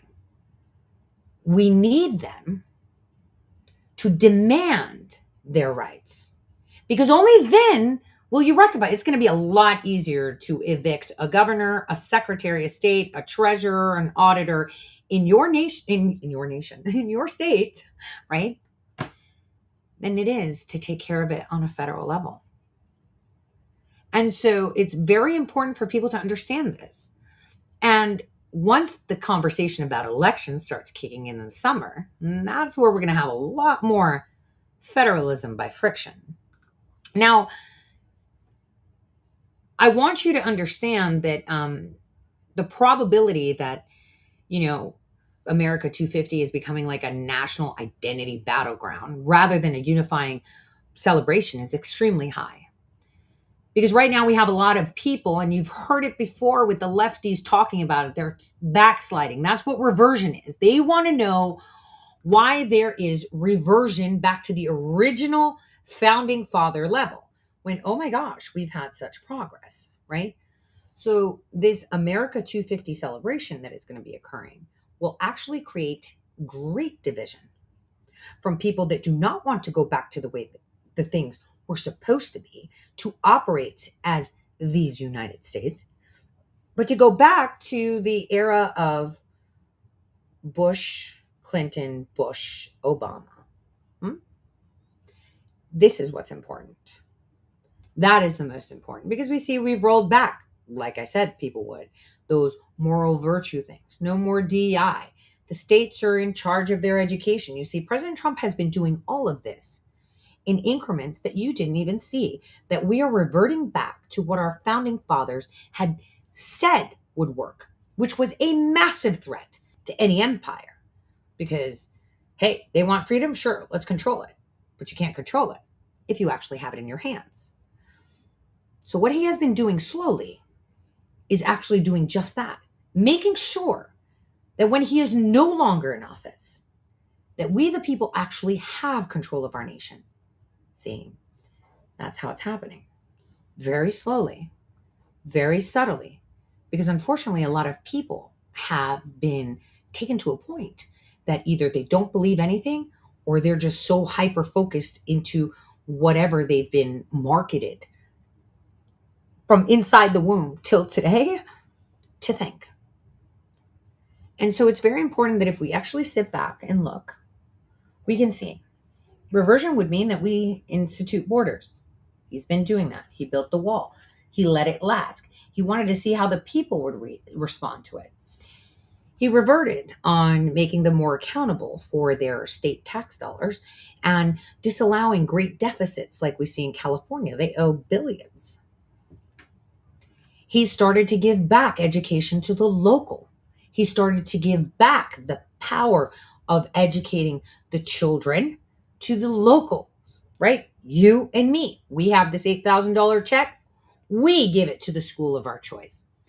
It's all being done incrementally because this is a web that if you actually pluck the wrong string, it can collapse and never be able to be restored. So he has been doing this in a very step-by-step way. And all of us here, for anyone that has followed my work, it's been extremely difficult to extrapolate the immense amount of fraud. Because you have to understand, when centralized power decides that it is separate from the people, well, that's where the problem is. Now, we will not see a lot of civil unrest. We do have a lot of plannings of George Floyd-style tactic incidents to occur. I played one of those videos for all of you to see it. But our president has been positioning America 250 as this year-long flagship project. It is this final year that this nation should be. And if you think about it, last president, what does that really mean? And we'll put a semicolon on that for another time. But think, we have parties right now that are trying to create this catalytic incident. We do have, incentive structure, which we have the activist networks, the people within the federal agencies that are that have been sitting quietly as sleepers in order to activate on the inner portions. We have media ecosystems, political operators, all understand that one simple viral video can reshape a month of national politics. So my algorithm says that the probability of one major nationally salient flashpoint producing multi-city protests in 2026 feels moderate to high. It's about 55 to 60% on the probability scale. And that probability, it's actually becoming more sustainable, I would say, possibly increasing, because destabilizing unrest depends on economic stress, plus the institutional response. So as we know, there's a lot of economic stressors right now within our nation, from people that can't afford food, that can't afford healthcare, that can't afford anything. I mean, all of us have felt it. Just we did Christmas yesterday, and just purchasing groceries for a humble Christmas dinner, right, was like $150. And that was on the thrifty side because I had a pantry full of things. So you have to think about it, just how expensive it is to just eat. So this is why President Trump is focusing on our economy, because that will amplify whatever they have planned. And so he's mitigating. Now, the economic strain is extremely real. And I'm going to speak in the form of the United States, aside from overseas, which is unbearable at this point. This year, other nations, Europe and more, I would say, developed African nations, not, what is it called, emerging, but developed. India, Pakistan, I would say, well, Australia for sure, New Zealand, all of them will have extreme issues with costs. Because like I told you, the wars aren't going to be bombs are flying, missiles are going. They're going to be trade policies. They're going to be tariffs. And this is what we're seeing. This is why they're gearing so hard against it. Now, the strain is not going to resolve in one clean collapse narrative, just to understand. Like, for example, silver. Silver has surged almost over 50% in just 2025. And analysts right now across the world are debating the 2026 targets to bellow out on the lower end to be $60 to $70. And that's for the bottom end of a silver and beautiful silver dress that Melania wore, wasn't it? Our First Lady was glamorous. Now, that matters less as a doomsday omen, is more of a signal. Commodities volatility plus real-world supply constraints keep pressure on currencies and public confidence. I think I mentioned a few weeks ago, hey, why did JP Morgan move their commodities desks and, their precious metals to Singapore? No one responded on that. It does matter because the probability of continued anti-fiat sentiment growth, like more gold and silver talk, more crypto talk, more opt-out behavior, is extremely huge. And in 2026, it'll be dominating our conversations. But the probability of an outright US fiat break in 2026 is very low percentage. I would say under 25%, because systems like this fail by policy choices and cascading credit events, not by vibes. So silver and these changes that we're seeing, all these calls on these shorts, is happening incrementally.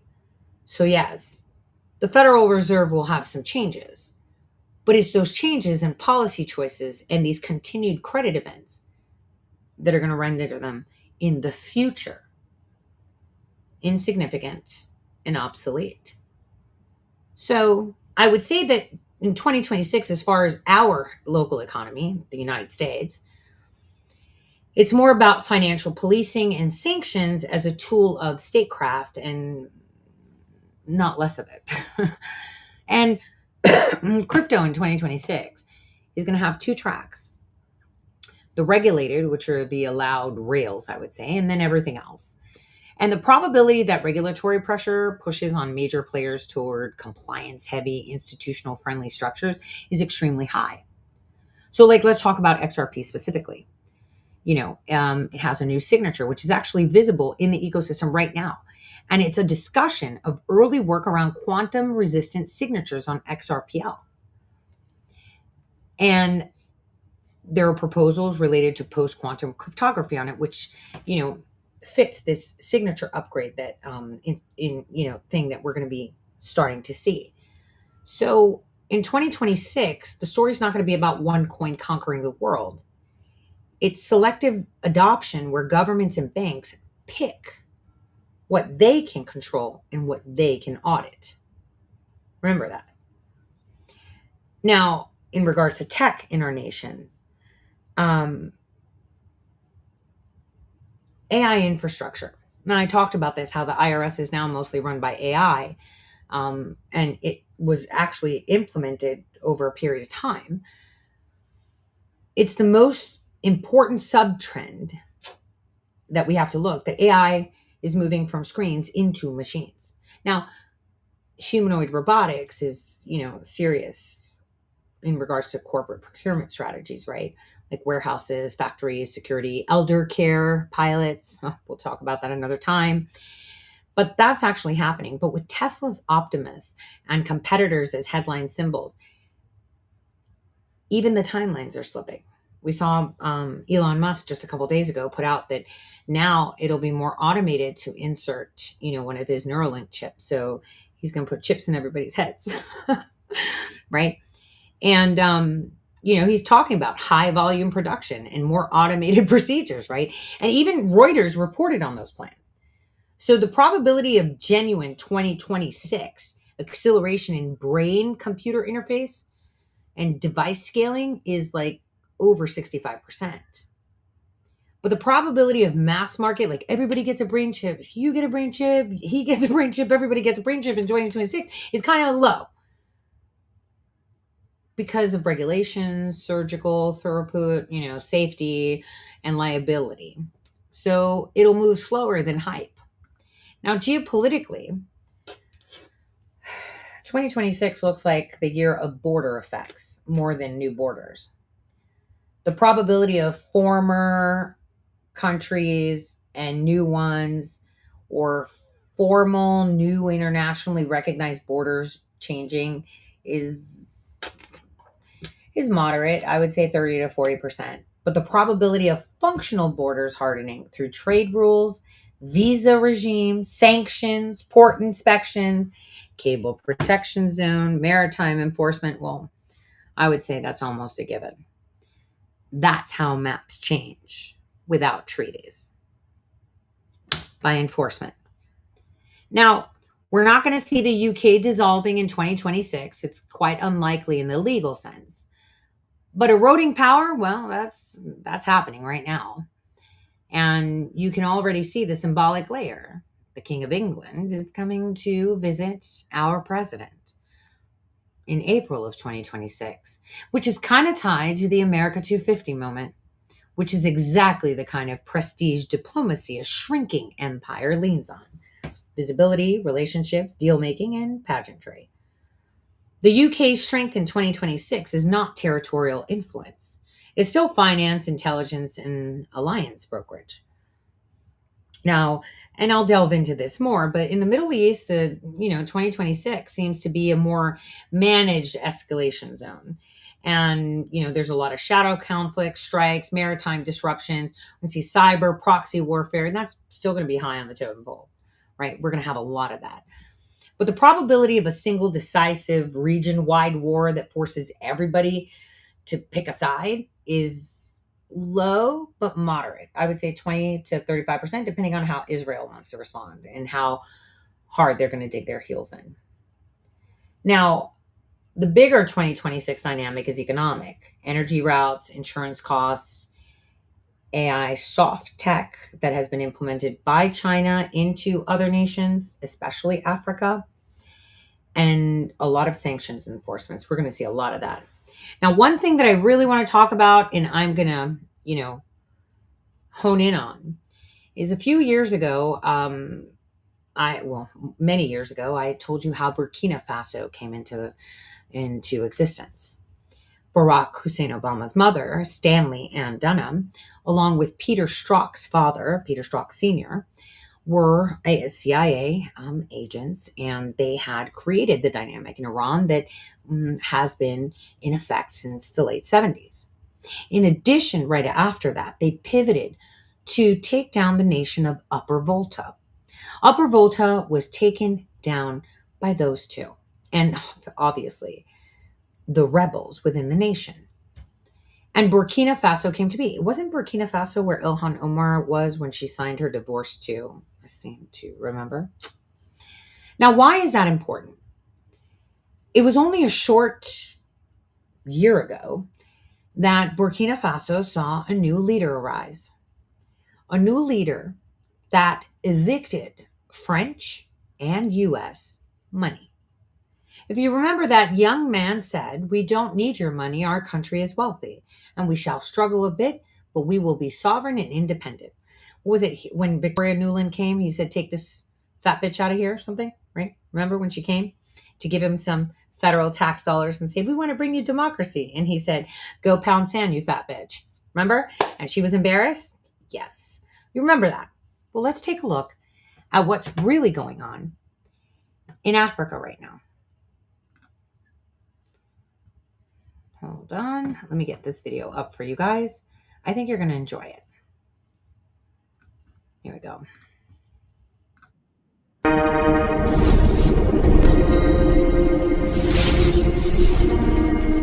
On December 20th, 2025, history quietly but decisively turned a corner in Bamako. No fireworks, no grand speeches for outsiders. Just a moment Africans have waited generations to witness. 3 Sahel nations stood together and did something few believed possible. They activated a unified military force built, funded, and commanded by Africans alone. Mali, Burkina Faso, and Niger did not announce an idea or a future plan. They launched a reality. Soldiers from the 3 nations marched under a single command structure, sharing intelligence, logistics, and responsibility. This was not symbolic cooperation. This was operational unity. The force carries a name that already echoes across the Sahel, the Unified Force of the Alliance of Sahel States, known as AES. Its 1st Battalion is already deployed. Its mission is clear: protect Sahelian lives, defend Sahelian territory, and secure a Sahelian future. This moment did not arrive For overnight. decades, the Sahel has endured relentless insecurity. Armed extremist groups exploited borders that existed on maps but not on the ground. Villages were attacked, supply routes cut, communities displaced. Soldiers fought with courage but often without coordination, without sufficient resources, and without a unified regional strategy. What changed was not the threat. What changed was the response. Rather than facing the challenge separately, these 3 nations chose collective defense, not as a slogan, but as a system. Shared command, shared intelligence, shared responsibility. At the ceremony in Bamako, the ceremonial standard of the AES was handed to the 1st Battalion. These were not ceremonial troops. They were experienced soldiers drawn from each country, selected for combat readiness, regional knowledge, and operational discipline. This battalion represents the best of what the Sahel can field when its nations act together. Behind this force is a generation of leaders shaped not by theory, but by experience. Among them is Ibrahim Traoré, whose rise reflected a broader shift across the region. A generation that grew up witnessing resource wealth leave their soil while communities remained vulnerable. A generation determined to reverse that pattern. The AES strategy rests on a simple principle: security and sovereignty are inseparable. A nation cannot protect its people if it cannot control its resources, and it cannot control its resources if it depends entirely on external financing for survival. This realization triggered a deeper transformation. Across the Sahel, governments began reassessing how their natural wealth was managed. Gold, uranium, agricultural potential, and transit corridors were no longer viewed as commodities to be exported raw and cheap, but as foundations for national strength. Revenue that once vanished abroad began circulating locally.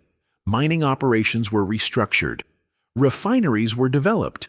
Strategic reserves were built. For the first time in decades, defense budgets were funded not by loans or conditions, but by national wealth. This financial independence changed everything. With stable funding, procurement followed strategy, not dependency. Equipment arrived based on operational needs. Training aligned with terrain realities. Air, land, and intelligence assets were integrated into a single regional system. Cargo planes began landing regularly in Bamako, Ouagadougou, and Niamey. Not as emergency relief, but as scheduled logistics. Armored vehicles designed for desert warfare. surveillance drones capable of real-time monitoring, air defense systems protecting sovereign airspace, secure communications linking commands across borders. The AES force now operates with eyes in the sky and coordination on the ground. One incident made this shift unmistakably clear. When an unauthorized military aircraft entered Sahelian airspace, it was detected, intercepted, and addressed through diplomatic and security channels. No confusion, no panic, just enforcement of sovereignty. The message was calm but firm. Airspace, borders, and security are now actively monitored. This level of coordination would have been unthinkable just a few years ago. But the true test of any military alliance is not equipment or parades. It is results. Those results became visible during a major fuel crisis targeting Bamako. Armed groups attempted to choke the capital by attacking fuel convoys, disrupting supply lines, and creating shortages that threatened hospitals, transportation, and basic services. The objective was pressure through scarcity. The response revealed the power of unity. From Niger, massive fuel convoys were assembled. From Burkina Faso, escort units were deployed. From Mali, intelligence and route clearance teams coordinated the operation. This was not a delivery. It was a joint military maneuver. The convoys moved through hostile zones across hundreds of kilometers under constant threat. Ambush attempts were detected early. Explosive devices were neutralized. Escort units maintained formation. Every tanker reached its destination. Bamako's fuel flow resumed. The siege collapsed. That operation alone demonstrated what the AES represents in practice. Shared risk, shared protection, shared success. Since mid-2024, similar operations have taken place across border regions once considered ungovernable. Joint patrols now move seamlessly across national lines.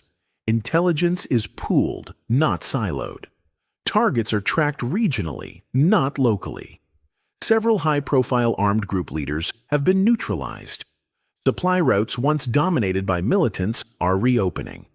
Communities that lived under fear are seeing consistent security presence for the first time in years. Leading the unified command are officers shaped by frontline experience, not conference rooms. They understand what it means to operate with limited resources, to wait for support that never arrives, and to face threats that do not respect borders. That memory informs every decision. Equally important is the psychological shift among soldiers. When a soldier knows equipment will arrive, backup will come, and his sacrifice matters to his own people, morale changes. When that soldier knows reinforcements may arrive not just from his country, but from a neighboring nation standing with him, confidence grows. This is not abstract. It shows in patrol discipline, in operational tempo, in battlefield initiative. The AES is also reshaping economics. Rather than exporting raw materials and importing finished products at inflated costs, Sahel nations are building processing capacity. Gold is refined domestically. Strategic reserves are stored regionally. Agricultural programs are funded locally. Infrastructure supports both civilian life and security mobility. This economic foundation reinforces military independence. And beyond the Sahel, other African nations are watching closely. Not because they seek conflict, but because they see possibility. They see nations deciding their own priorities, choosing partners based on mutual benefit, funding security with national resources, coordinating regionally without surrendering sovereignty. This is not about ideology. It is about agency. The AES is not perfect. Challenges remain. Armed groups adapt. Terrain is unforgiving. Losses occur. No one claims otherwise, but the difference is direction, momentum, ownership.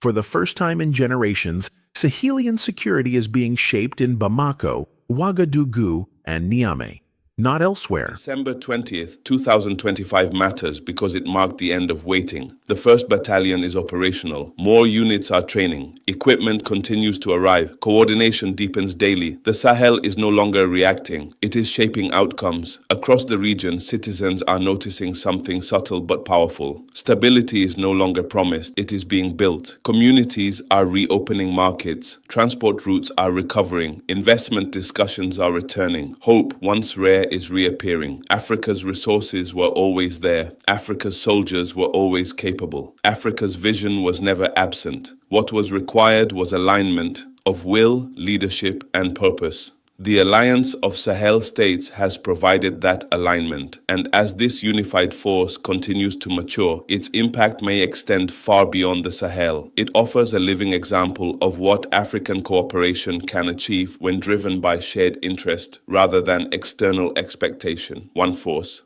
3 sovereign nations, a continent watching. This is not the end of the struggle. It is the beginning of self-directed security, and the Sahel is no longer waiting for permission to protect itself.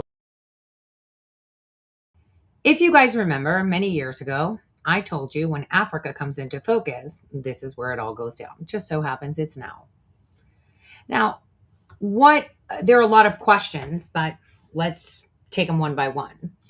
First of all, what does Sahel mean, right? So Sahel is not an acronym. It's actually an Arabic word, which means shore or coast. Basically, it means the shore of the Sahara Desert. Geographically, the Sahel is the semi-arid transition zone. It's like between two extremes, right? To the north is the Sahara Desert, and to the south, it's like the more fertile savannas, forests of the sub-Saharan Africa. So when people say the Sahel, they're referring to the band of land that's stretching across Africa, roughly from the Atlantic Ocean all the way to the Red Sea. That includes parts of countries like Senegal, Mali, Burkina Faso, Niger, Chad, and Sudan. No wonder Obama focused on Sudan a lot. Now, conceptually, the name matters because the Sahel have always been borderland. They're not fully a desert, but not fully fertile. Not fully nomadic, but not fully settled. Not fully controlled, but not fully abandoned. That in-between nature is why it has been historically been a trade corridor, a migration route, and a conflict zone. And now it's a big geopolitical pressure point.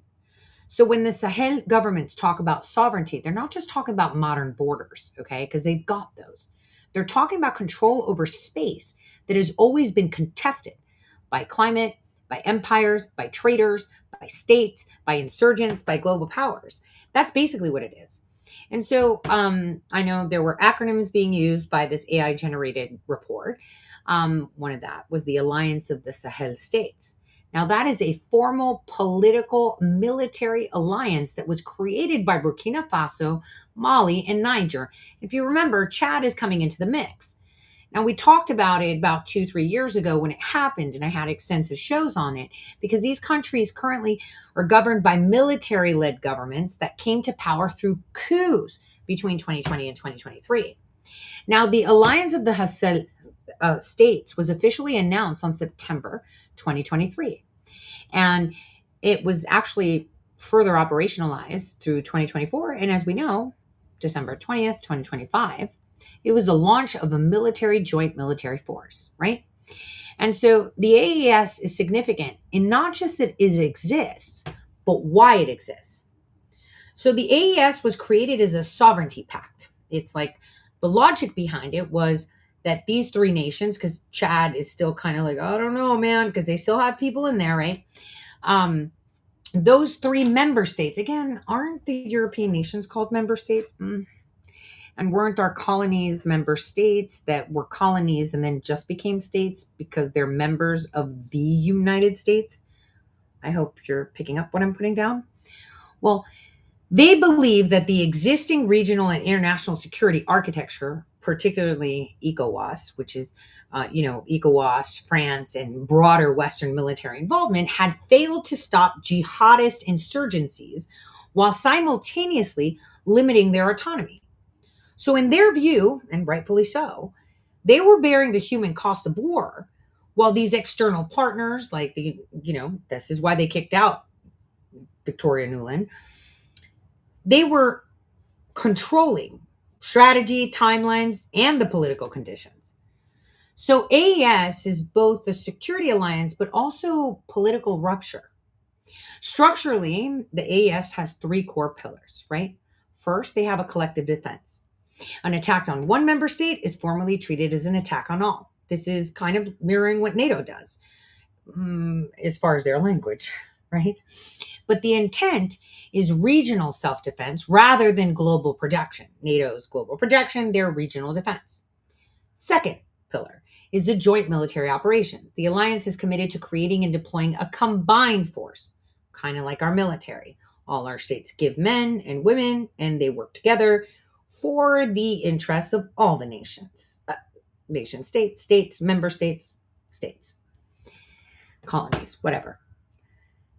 Now, this is important because they're saying, 5,000 troops initially, but they have the ability to conduct cross-border operations. So Burkina Faso's people can go to, Mali, and Mali people can go to Niger, and Niger people can go to all of them, and they work together against armed groups that move fluidly across these national boundaries. Now, this is actually a direct target focused way to address one of the central problems that they have at the Sahel, which is insurgent groups, exploiting borders that national armies were previously restricted from crossing.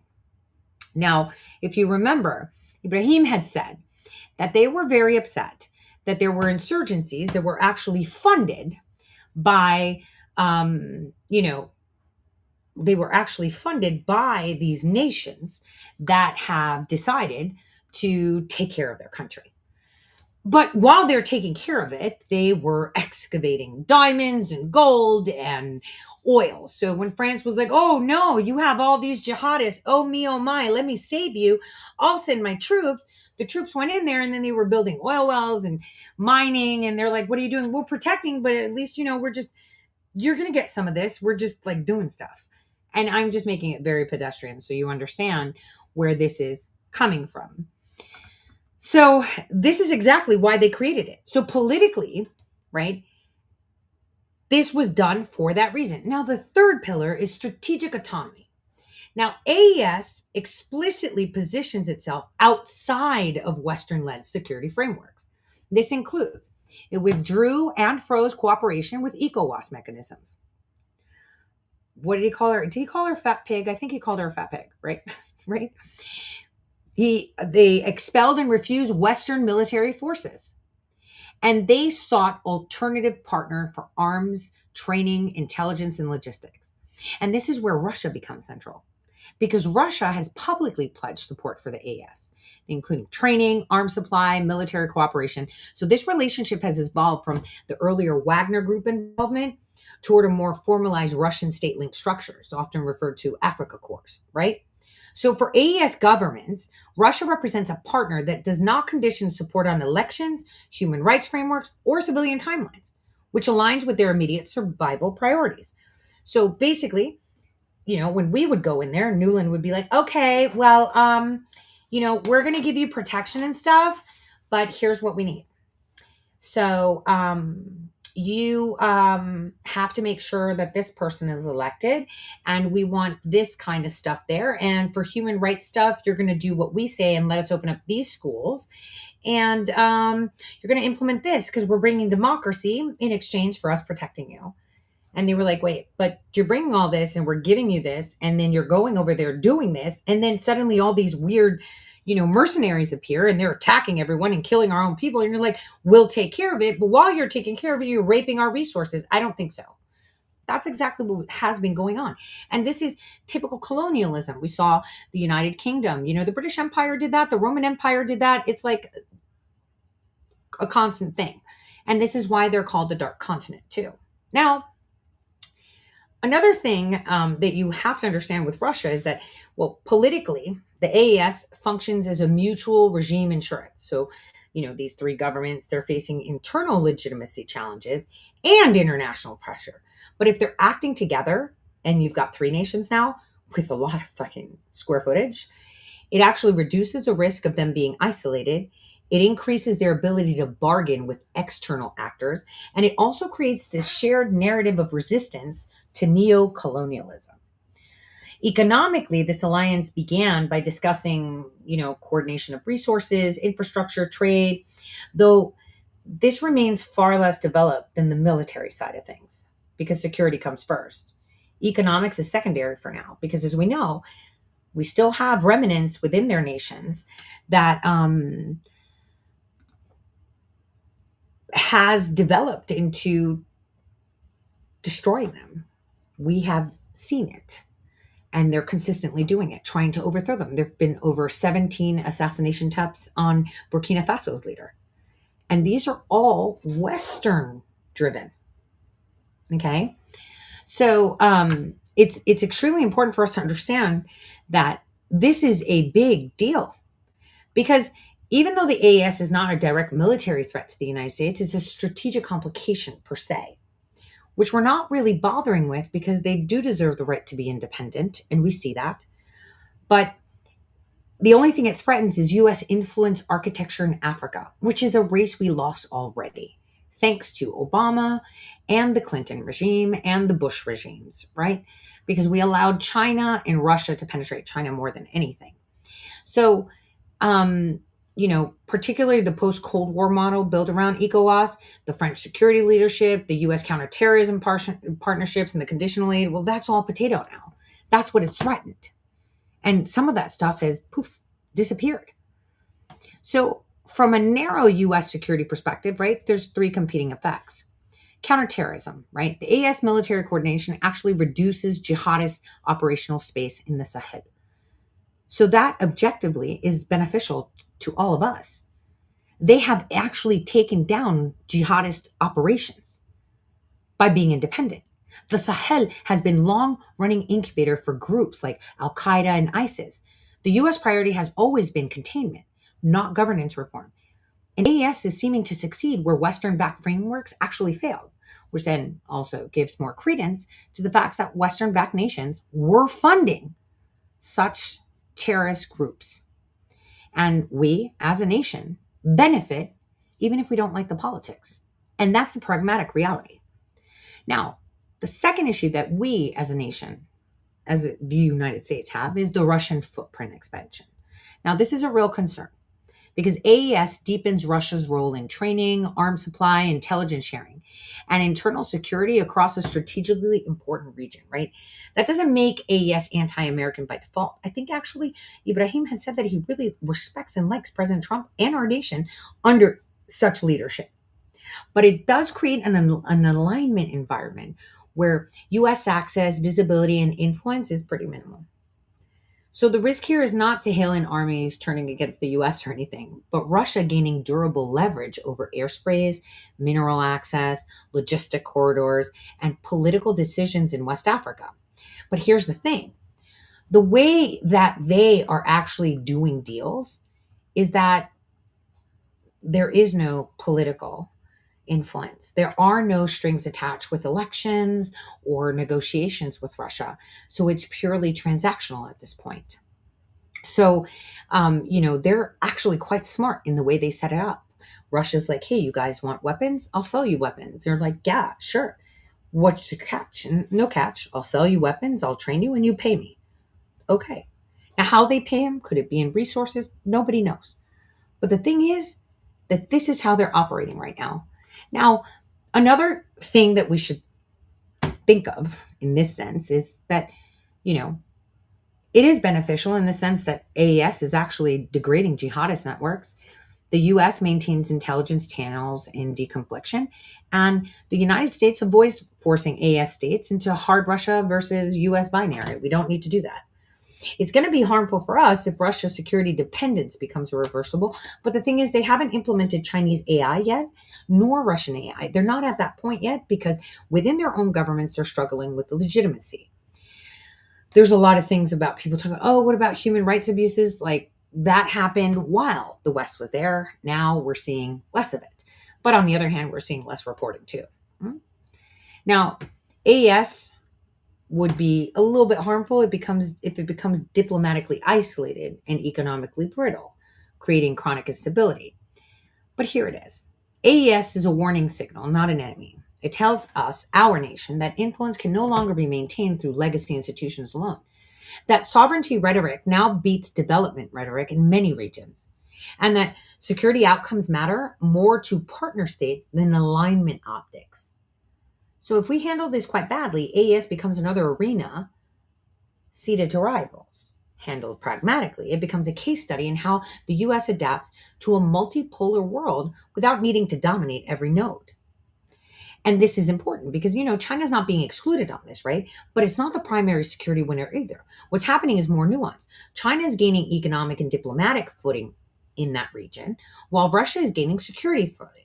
Now, the AES is deliberately splitting external influence by domain. And that's a key insight. And that's extremely smart. In the Sahel AES space over there, China is not the arms supplier of choice. Heavy weapons, combat training, battlefield advising, and regime protection function are going to Russia because Russia offers three things China generally avoids in unstable conflict zones: their rapid militarization, tolerance of coups, and their willingness to operate amid insurgencies with minimal political conditions. From a hard security perspective, China is secondary. This means China's not winning the region in the way, a lot of people keep saying, right? Or often assume, to default to China everywhere narrative. But, and this matters, China not being pushed out is important. It's just being repositioned. So China's strength in the Sahel and across Africa remains economic infrastructure, mineral logistics, and diplomatic normalization, not counterinsurgency. So these AES governments still need roads, telecoms, power grids, mining investments, export markets, and China is really good at exactly that. And it does so without governance conditionality. It's all about money. It's all transactional. So while Russian influence is loud and visible, soldiers, weapons, uniforms, Chinese influence is quiet, longer term, and a lot harder to backpedal, like I said. Because once they get their technology and their software implemented in their governments, it's extremely hard to turn it off and take it off because you just started this new government with this. So, if you were to say anything, for us as a nation, China's, holding the balance sheet while Russia's holding the guns in that region. But this division isn't accidental. Like I said, AES leaders are trying to avoid overdependence on any single external, power. They have already experienced what it feels like to be security dependent on the West. They're now consciously diversifying. Russia provides immediate regime survival and military capability. China is providing financing, construction, and pathway back to global trade network without Western and political strength. Ideally, right, if I was advising on this, I would actually suggest to bring another dynamic into the focus with no strings attached and completely transactional under this administration to that region, without strings attached like we used to of forcing them to do things, not saying, oh, well, you have to treat people like this or do that. No, keep it purely transactional. So there is a business communication there and some interdependency on logistics, manufacturing, in order to maintain some form of footing. Because if it does become polar to Russia and China, then under those we have Iran, Korea. Oh, no, you mean North Korea. I mean Korea, right? India. So these are very important. Again, Africa is in focus, and it's going to be super focused in 2026. Now, I wanted to also mention that I have said this before, and I don't want to speak it again, but 2026 is going to be quite bittersweet to all of us. I've said this, and I'm going to say it again. And you guys know that I've been saying this for a few years. And actually, this was just put out.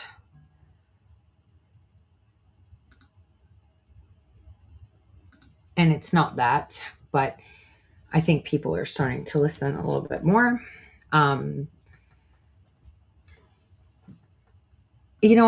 I shouldn't have this discussion right now. I shouldn't. This shouldn't be on my New Year's Eve episode because I don't want it to, historically. But you know what? I'm going to do a show tomorrow just to talk about that topic, okay? So I'm gonna give a pass. I've made this executive decision right now to not.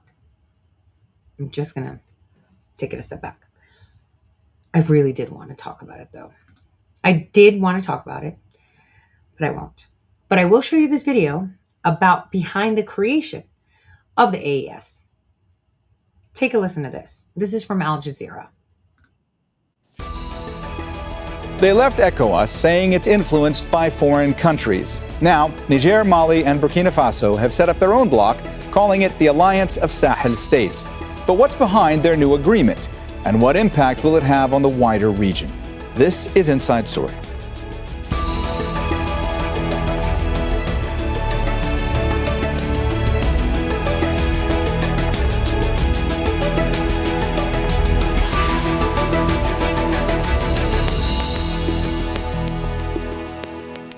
Hello and welcome to the program. I'm Mohammed Jamjoom.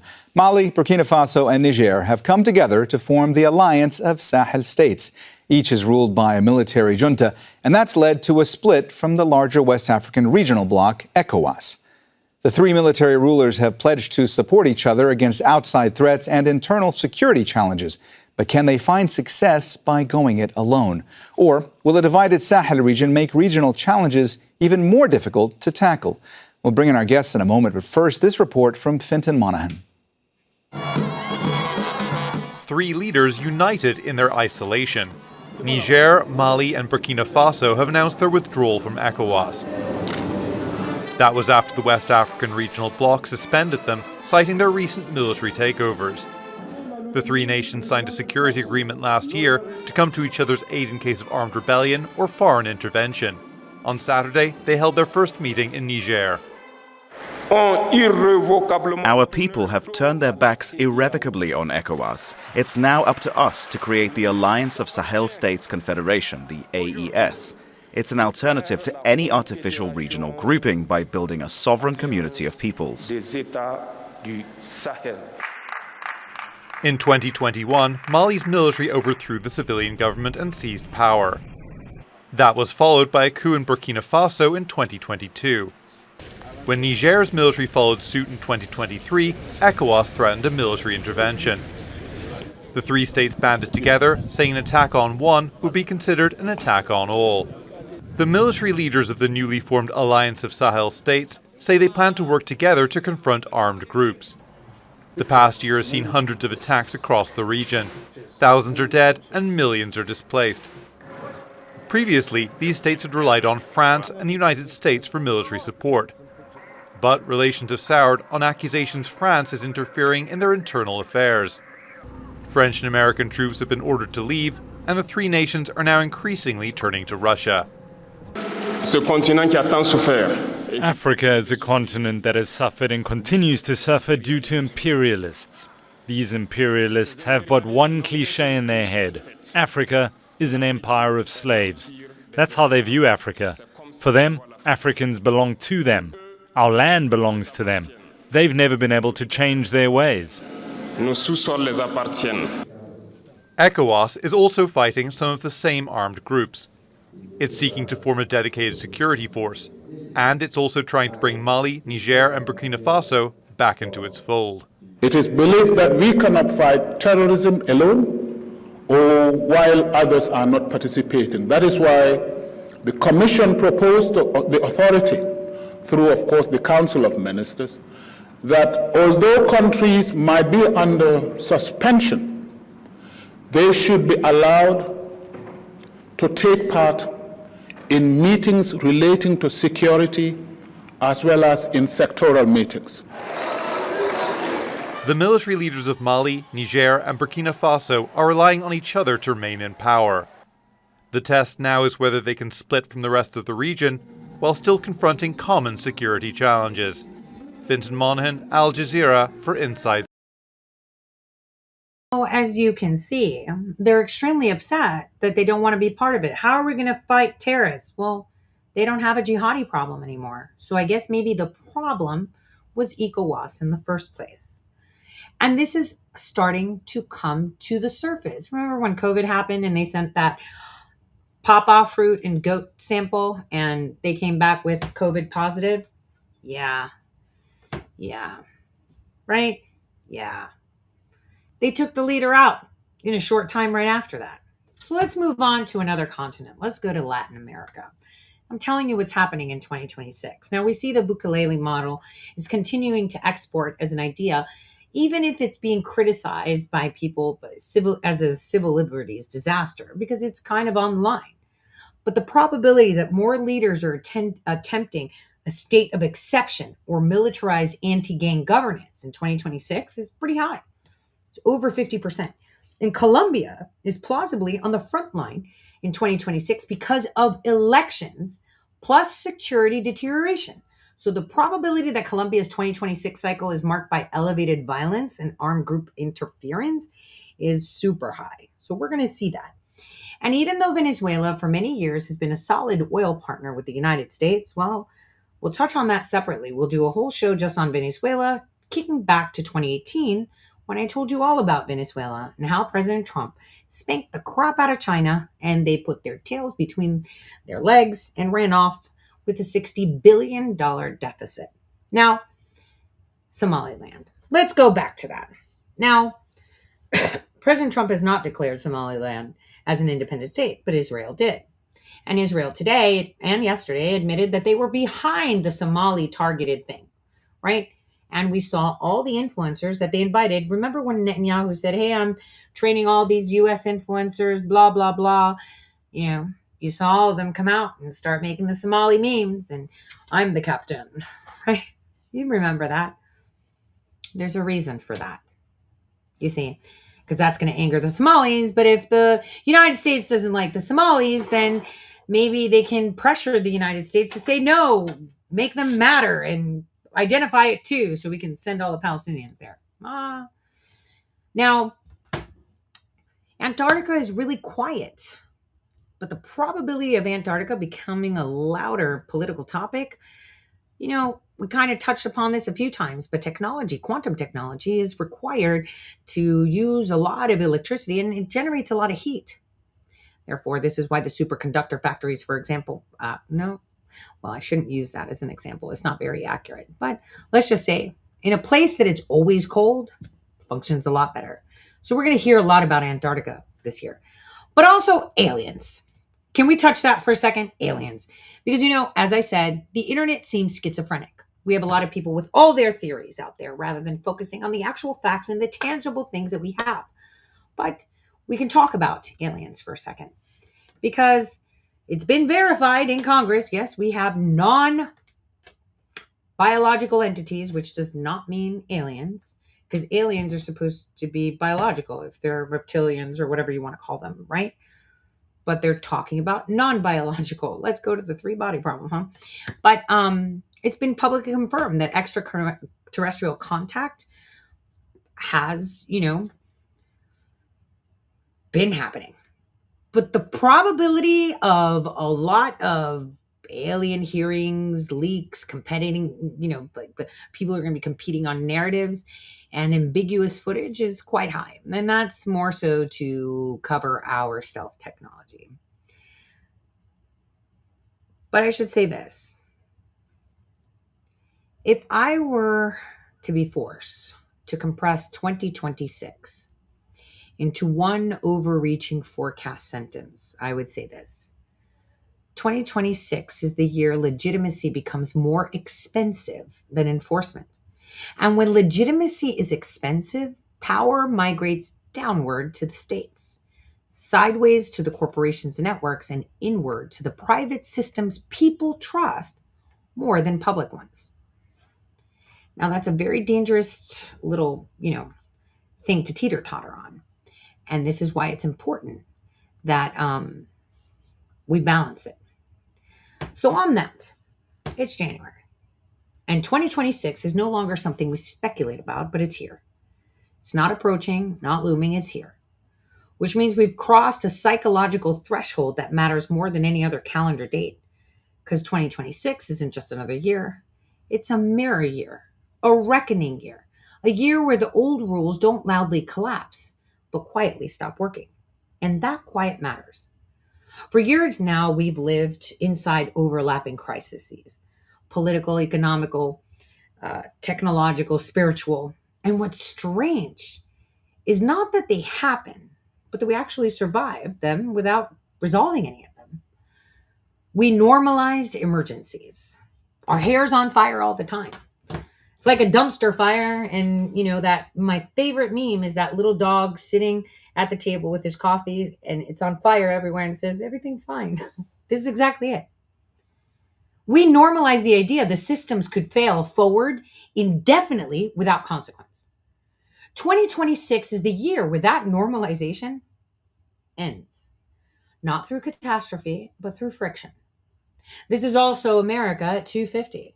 250 years since a group of imperfect, deeply argumentative, deeply suspicious men attempted something historically insane.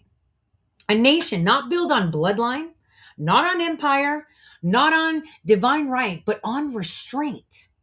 On the idea that power must be limited because human nature is flawed. That government must be constrained because authority, left unchecked, always overreaches. That liberty is not a gift from rulers, but a condition that must actively be defended from them. America 250 is not a birthday party. It's an audit. And audits are uncomfortable, especially when the institution being audited has spent decades convincing itself that it's beyond accountability. So let's talk about 2026 in the only way it makes sense to talk about it: pattern, pressure, and probability. Domestically, the United States in 2026 is not collapsing. The narrative is kind of lazy. What's happening instead is a more subtle, I would say it's more consequential. The federal government is discovering that it can no longer assume compliance simply because it asserts authority. Your media has learned that they have zero influence anymore. Enforcement is becoming expensive, and legitimacy is extremely scarce. And when legitimacy becomes scarce, power begins to migrate. And you're already seeing it. States asserting control over borders where federal policy stalls. We saw that. Texas did it. Remember when they went to Eagle Pass? When Biden was like, no, and they were like, yeah, poke that. We're doing it. States are defining their own energy strategies when national frameworks fracture. States are pushing back on federal agencies, not out of ideology, but out of necessity. And while they're being postured as ideology, it's all by design. Every single part of it is by design. And this isn't rebellion. This is constitutional gravity. Federalism wasn't an accident. It was a failsafe. And in 2026, that failsafe is engaging. And what makes this moment dangerous for centralized power is not protest, it's withdrawal. People are not rising up en masse. They're opting out of narratives, of trust, of participation in systems that no longer feel reciprocal. So when citizens stop believing that outcomes are connected to engagement, democracy doesn't explode, it thins. And thinning is harder to confront than rebellion because there's no enemy to suppress. And America 250 intensifies this dynamic. You cannot celebrate the founders while continuing the habits they explicitly warned against. You cannot invoke Madison while defending permanent emergency powers. You cannot quote Jefferson while consolidating authority into unaccountable administrative systems, like Medicare, like all of these things. The contradiction becomes visible. And once it's visible, it's destabilizing. And this is where a paper written in 1976 by Sir John Glubb becomes relevant. Not as prophecy, but as diagnosis. Glubb didn't say empires die because of invasion. He said they decay because of internal detachment. When elites stop sharing risk. Now, this paper was written at America's 200th birthday, where he warned that America will fail. He warned it. Have we not seen elites stop sharing the risk? Do you all remember when we were all banned from leaving our homes, but we had our own Congress? Oh, well, it was Pelosi, wasn't it? Where Pelosi went to the hairdresser while you were fined or arrested for getting out of your house, or for opening up your business. They did not share the responsibility of what they did. Now, when moral language replaces moral action, when bureaucracy, the bureaucracy that we're seeing is becoming more important than purpose, America 250 is staring directly into that diagnosis that Sir John Glubb wrote about. But here's the critical distinction. The United States is not a traditional empire. It is a republic that flirted with imperial behavior. And its founding architecture anticipated that temptation. Decentralization is not a weakness. It is a system working as designed under stress. Reversion is not collapse. It's the operative word for 2026. Economically, 2026 is a year of strain without rupture. Inflation may stabilize statistically, but affordability does not return. The middle class has continued to be absorbed through pressure, debt, disengagement, and downsizing of expectations. Commodities volatility, especially silver, becomes symbolic. Not because silver replaces fiat overnight, but because it exposes distrust. When people talk about silver shortages, crypto rails, alternative currencies, what they're really saying is, I don't trust these abstractions anymore. I want something I could see, hold, verify. Fiat systems don't fail because people hate them. They fail because people stop believing in them at a scale. So 2026 doesn't deliver collapse, but it does deliver enforcement. More financial surveillance, more regulatory pressure, more sanctioned lanes of acceptable economic behavior. Crypto doesn't overthrow the system. It gets partitioned. Allowed rails and forbidden ones. Compliance and exile. But technology is where 2026 quietly changes everything. Artificial intelligence stops being a product, becomes infrastructure. The public conversation stays stuck on all these deep fakes, chatbots, right? But the real shift happens underneath.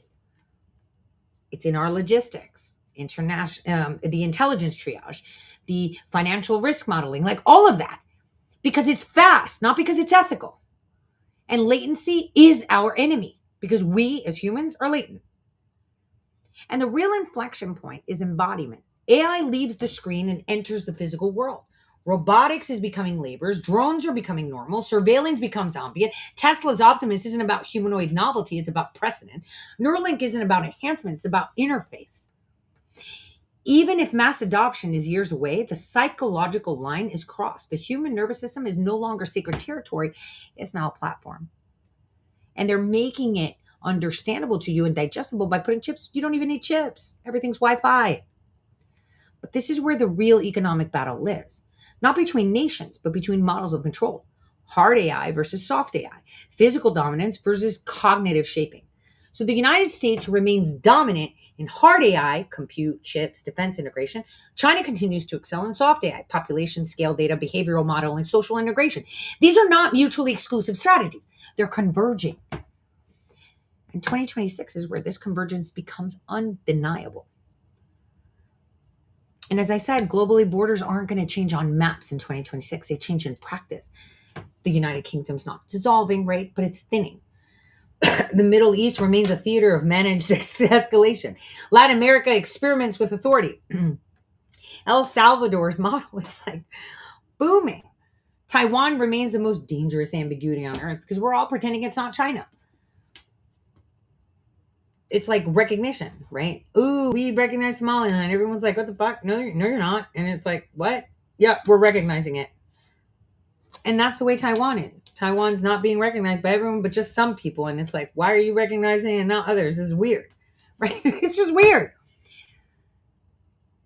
It's not even independent in diplomatic recognition, but like fully independent in function.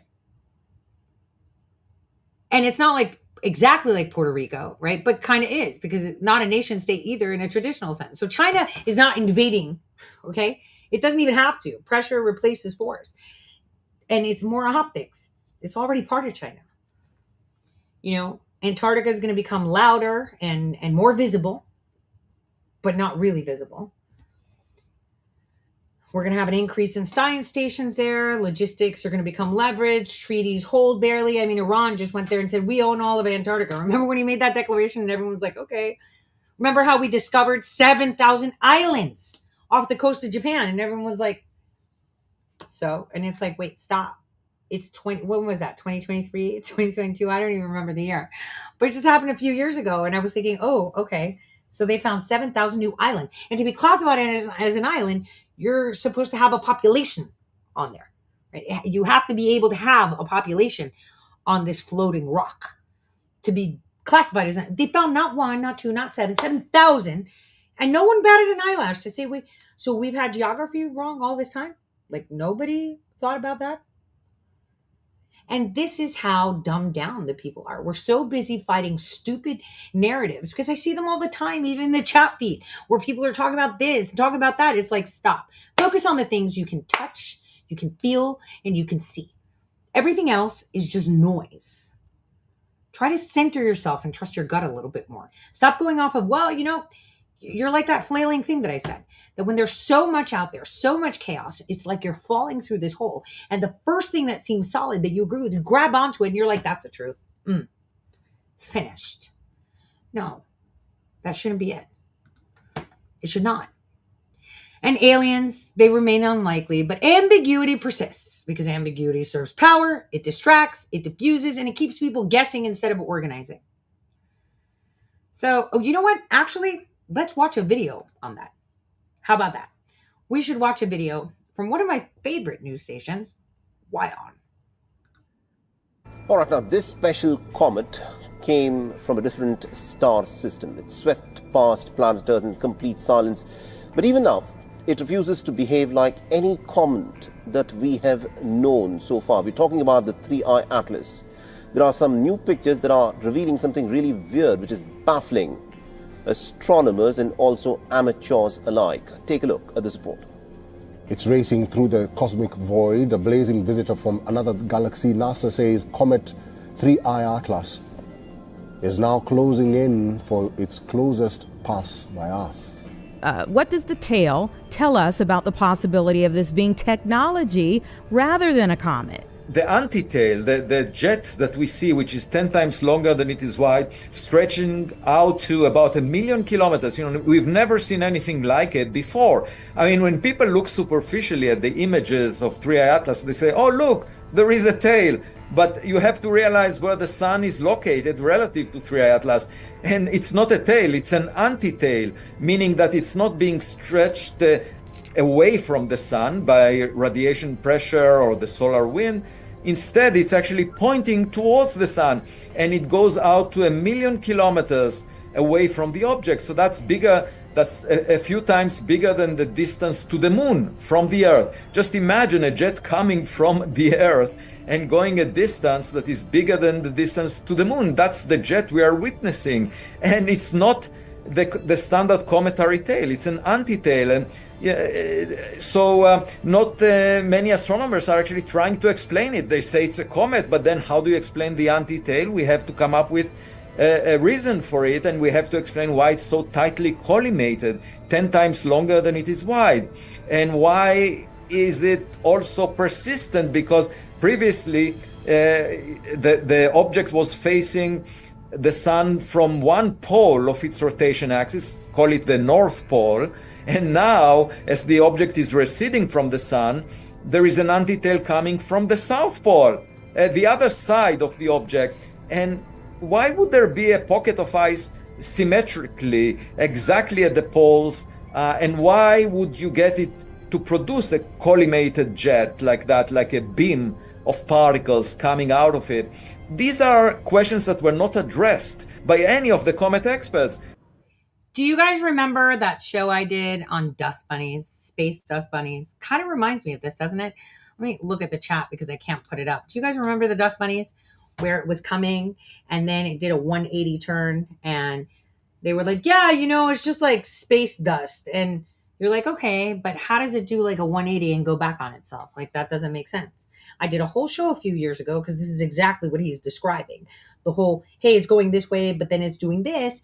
And there are whole theories. Now, this Israeli professor from Harvard, it's Harvard. Yeah, okay.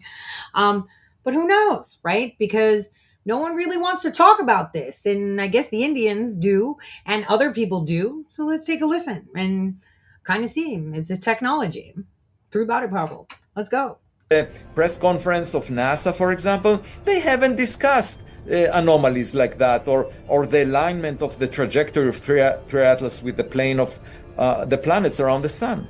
On December 18th, 2025, the European Space Agency released images no one expected. Photos of the interstellar comet 3I Atlas, captured by a Mars orbiter camera, never meant to glimpse deep space. What those photos revealed has stunned even the most seasoned scientists. A fuzzy, glowing sphere, 10,000 times dimmer than any usual target, radiating a negative polarization value, so extreme it simply shouldn't exist. But that's just the beginning. In a twist that aligns with the title, ESA releases new disturbing 3I Atlas photos while NASA goes dark. NASA data on this object has vanished amid a government shutdown. So, what exactly did ESA find that makes these images so disturbing? And why are experts now questioning everything we know about comets and interstellar visitors? The European Space Agency newsroom pulsed with urgency as the official release hit the wire. Photos of 3I Atlas, an interstellar object caught just days after skimming past Mars at a distance of 18.6 million miles. October 7th, 2025 instantly became a landmark date in space science. For only the third time in recorded history, an object confirmed to have originated beyond. All right, can we just see where it says potential dust tail? We already had this conversation. 3I Atlas has been out there since we had that conversation. That's what Dust Bunnies taking 180 turns was. This is exactly what you're watching now. It never left. It was always there. So the question is, now it's closer. Remember, it was far away, and they were like, yeah, we discovered it by accident by NASA, and it looks like it's like dust bunnies. Don't worry about it. And it's like, dust bunnies. That could change the course. Okay, so it's debris that's free-floating, but decides it's going to take a turn and go the other way. Okay. Our solar system was not just detected, but directly imaged. The timing was extraordinary. ESA's data surfaced, while NASA's own Mars Reconnaissance Orbiter remained silent, its feeds locked behind a government shutdown. This left ESA as the sole public voice, and their findings sent shockwaves through the astronomical community. The images themselves were nothing like the crisp comet portraits of the past. Instead, 3I Atlas appeared as a diffuse glowing sphere, barely more than a fuzzy blot against the darkness, yet unmistakably real. The object's faintness was staggering. It glimmered between 10,000 and 100,000 times dimmer than the Martian features the orbiter's camera was built to capture. Still, the data was clear enough to reveal a visual anomaly. The sphere's glow was not just faint, but optically bizarre, with light waves emerging in a pattern that defied every standard model of cometary dust. ESA's press release did not mince words.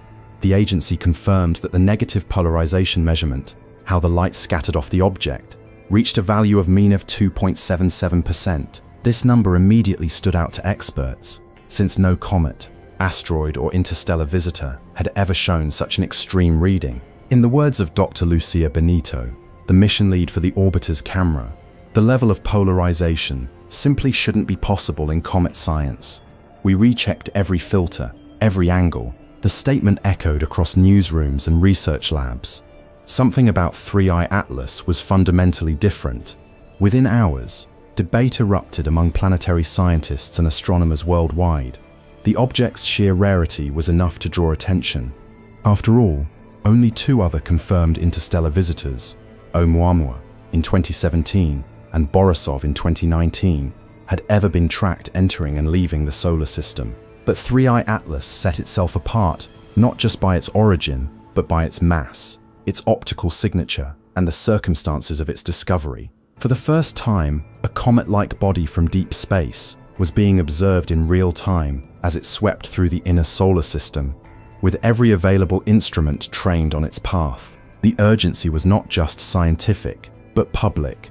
ESA's newsroom fielded a flood of questions from journalists and citizen scientists alike, eager to understand what made these images so important.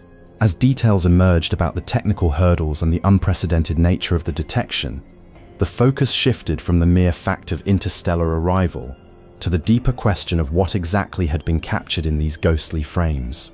The world now had a front-row seat to a cosmic event that challenged the very foundation of comet science, and the answers, it seemed, would only grow stranger with every new piece of data. What makes the 3i Atlas images truly remarkable isn't just what they show, but how they were captured. The Cassis camera aboard ESA's ExoMars Trace Gas Orbiter was never intended for this kind of work. Its design is tailored for sharp sunlit views of Martian canyons and craters, not for chasing a faint, distant visitor from outside the solar system. Yet, under the direction of lead engineer Nick Thomas, the team took a calculated risk.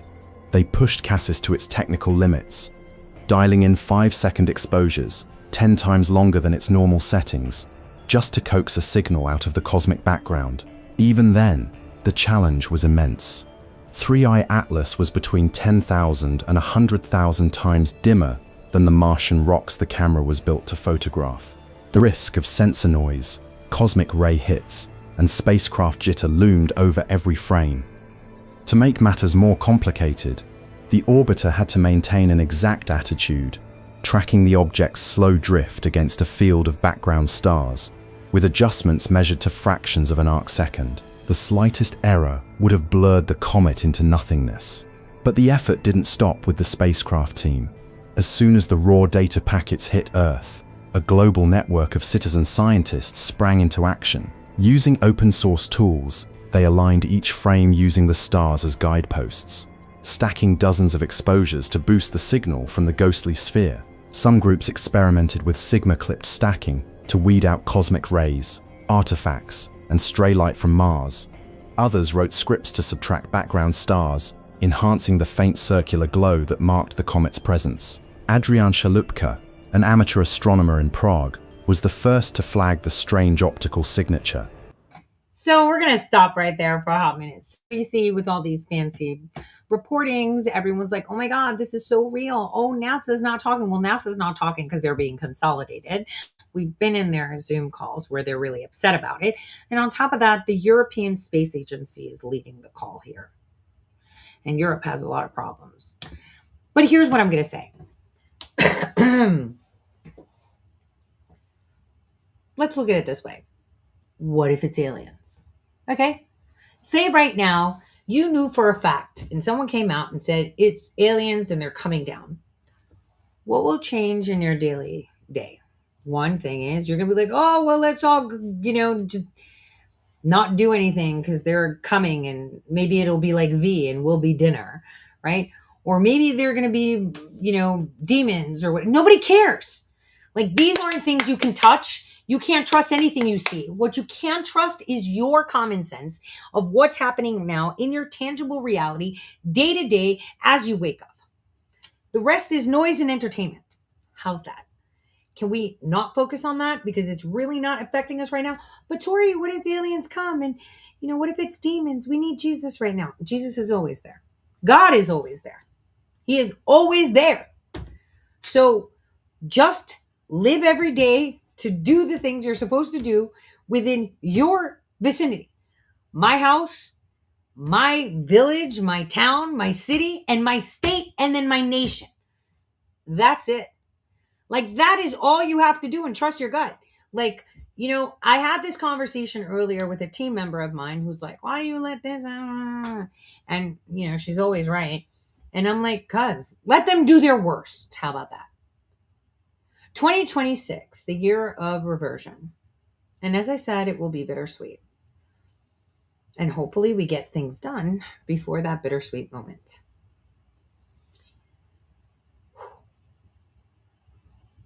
Ooh, there's so much more that I want to say, but I think I want to laugh. So let me see if I have it up here. Where is it?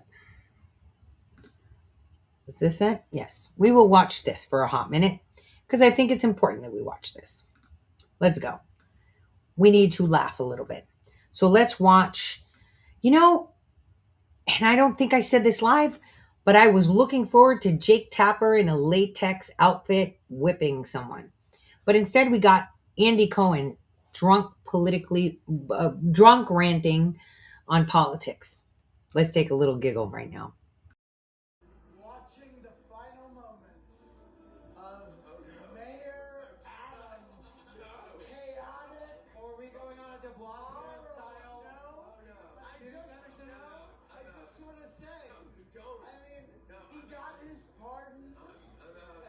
Andy, I gotta cut you off. No, I've seen this happen. No, I'm just saying. Great, you got your pardons. Go off into the sunset. We'll fiddle with what we have, with what you've left us with. Thing with you and Mayors, man. Go dance away. We'll see you at all the parties. You partied your way through. We will see you at Zero Bond. And you've got, we'll see you at 12:35. Don't be later. Clubs. We'll see you there. You got the pardon. Okay, is this how we're entering 20? No, I just want to say. No. Goodbye, Mayor Adams. He did a good job with the rats, right? You did it. You did it, didn't you? Honestly. Wow. But I will say this. I think he maybe dented the rat population. Oh, no. No, I think we're not saying. That was the Ricky Van Veen newsletter. I love how quickly you turned. No, I will say. You did do great work with the rats. He got rid of some of the rats. No, the rat population had. Yes. A lot of it has to do with. Isn't that a metaphor of sorts? God. This is. I mean, let's call it as it is. Oh my gosh. Honestly.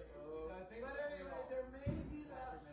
Well, guess what? It is 2026, and there are less rats.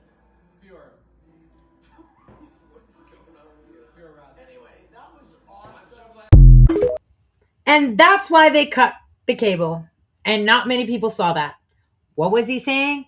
Mayor Eric Adams, you're a rat. And you got your pardon. Because he played his part. See, they have sleepers, but so do we. Some of them have not awoken yet. Oh, this is a war. And a pretty darn hard one. But that was super hilarious. I actually would have preferred the latex thing. But if anyone was actually paying attention, they were really upset about the rats. Now, I think that it's kind of important that we notice that there are a lot of things going on. So now let's have some coffee talk before I end my New Year's show.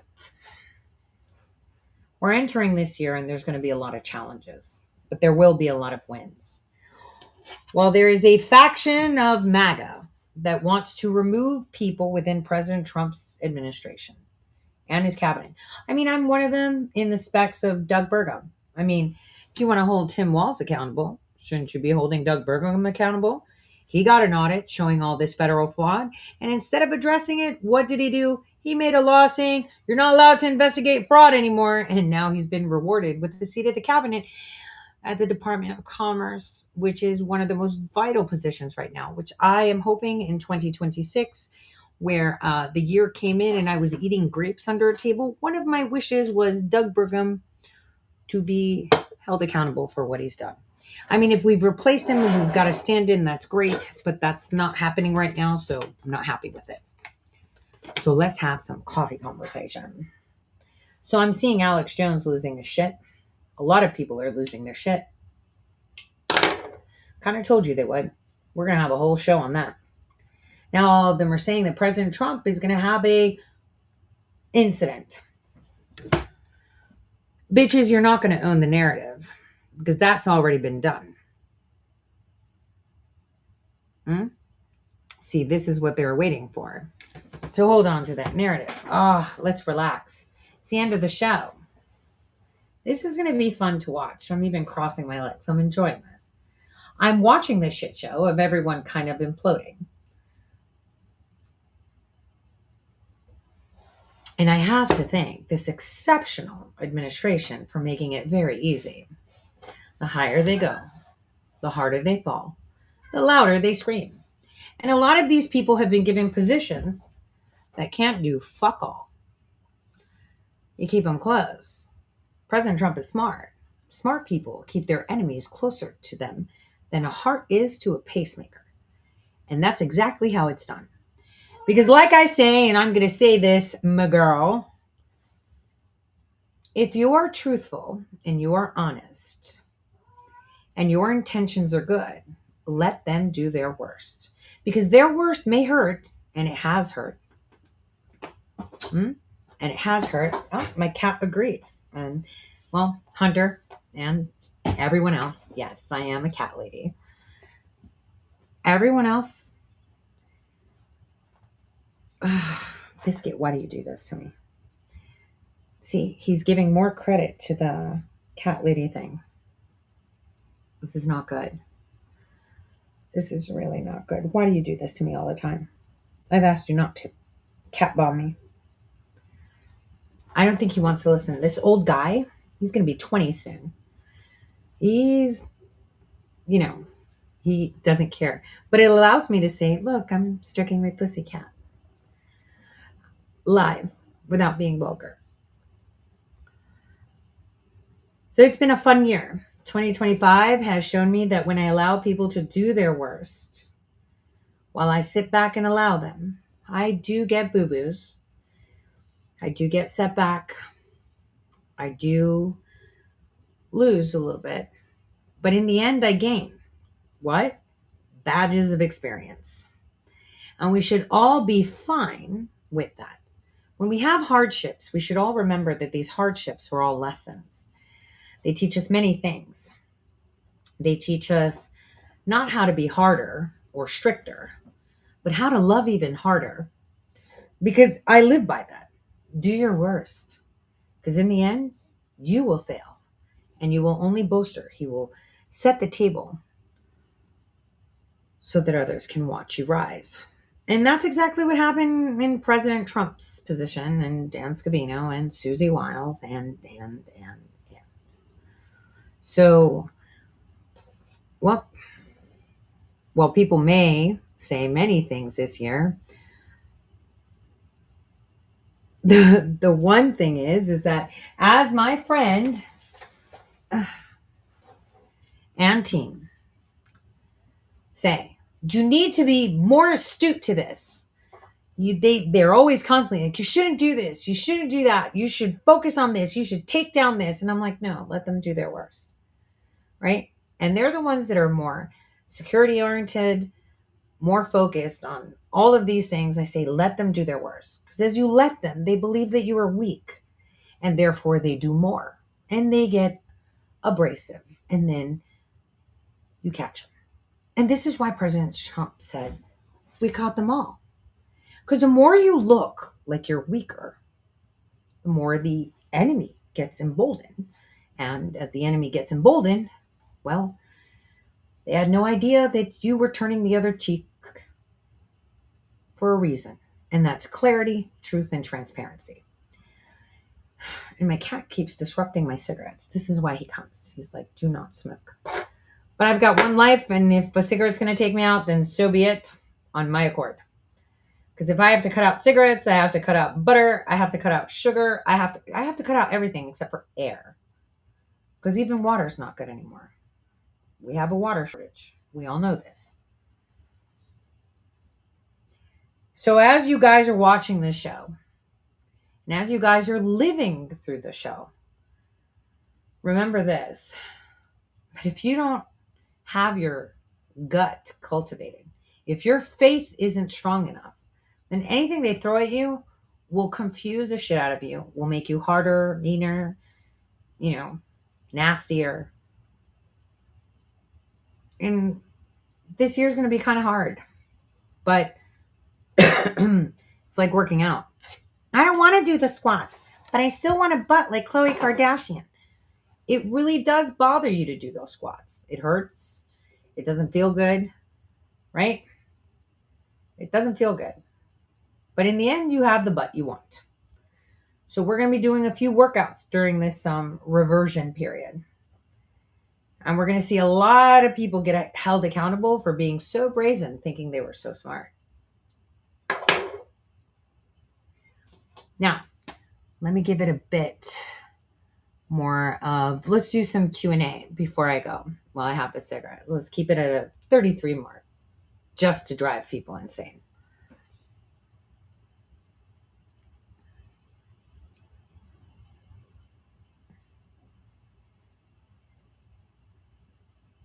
I'm trying to look at the, I like to be bitchy too, Tracy.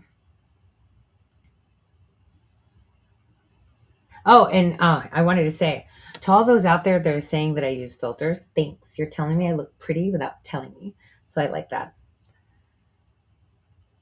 Will DJ, I already answered that question, Autoram.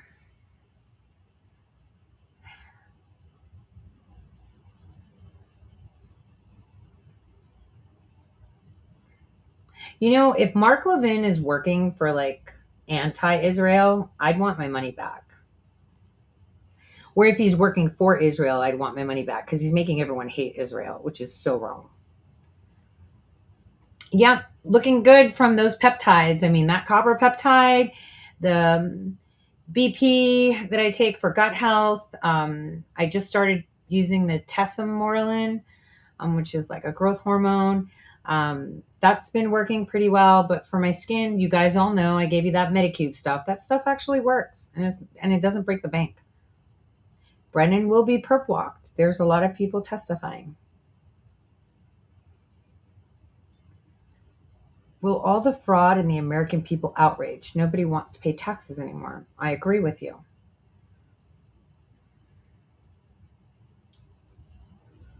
North American Union, come on. It's already been made. You see that. Good question on Kiriakou. John Kiriakou that's a really good question. I think he would be a valid person to pardon for strategic reasons as well.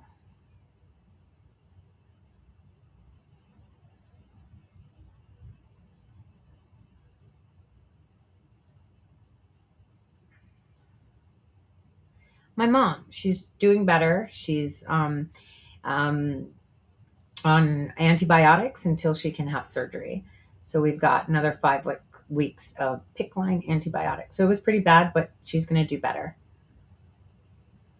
Did you guys see the Jack Smith deposition that was 8 hours long? I'm only an hour and a half into it because I'm taking a shit ton of notes.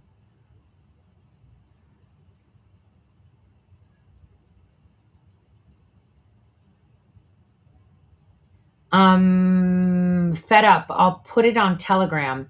It's not used for fatty liver. It's used for short bowel syndrome.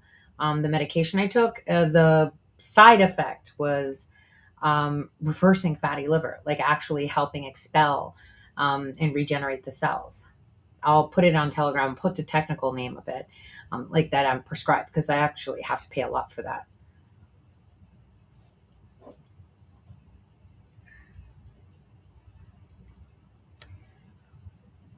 John is a very smart guy, Ray. Kiriakou should be pardoned. I think he's strategically important. Even people that are naysayers about President Trump, are strategically important because, everyone's on a script except for people like me and others.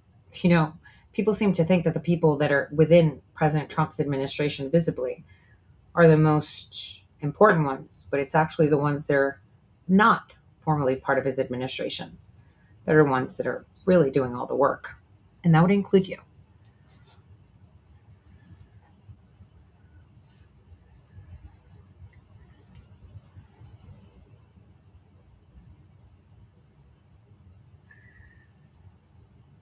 Okay. I should actually try to reach out to John and have him on so we could have a conversation. I think that would be good. Yes, it is. Well, no, the AES Alliance is not for a hive mind. They're trying to create a what Gaddafi envisioned it's a United States of Africa, basically. But that's going to be really hard because you have so many players in there. Well, Canada is going to be the 51st state. No, I'm not going to Greece this year. I haven't had like an actual vacation. I want one where I could turn my phone off. I don't know if I would be able to.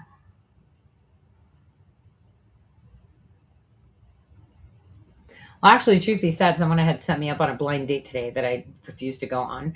I don't think I'm ready for that stuff. I'm sorry, but thanks for trying. Yeah, me and Spooked will be doing a show this year. I'm thinking it should be very well timed, actually. He's former, I mean, you're never really former, CIA official that I highly respect because of his ability to have proper discernment. There's a difference, tainted and proper. Yes, I am. I like that. Yeah, I think I'm pretty much too much to handle.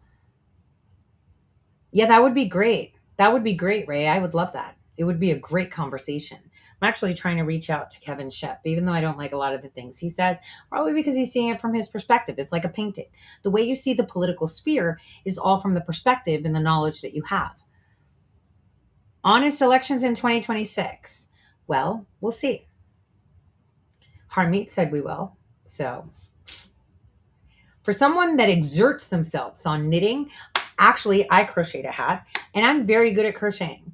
I mean, the big knitting one's not so much, but I can knit scarves and, well, crochet scarves, sweaters, you name it, I could do it. Bags even.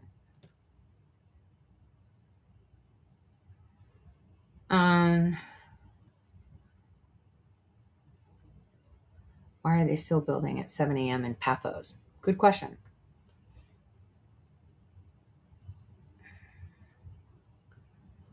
Yes, I am. I have been.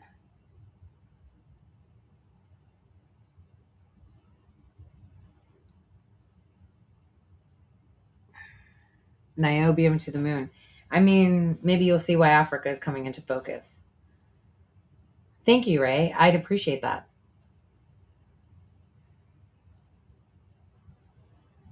Mondani is one of ours, guys. I said that. And you know, I said that before they elected him in New York. And then after he was elected, people were like, oh, did you know he worked for the CIA? I was like, where were you for like a year when we were talking about this?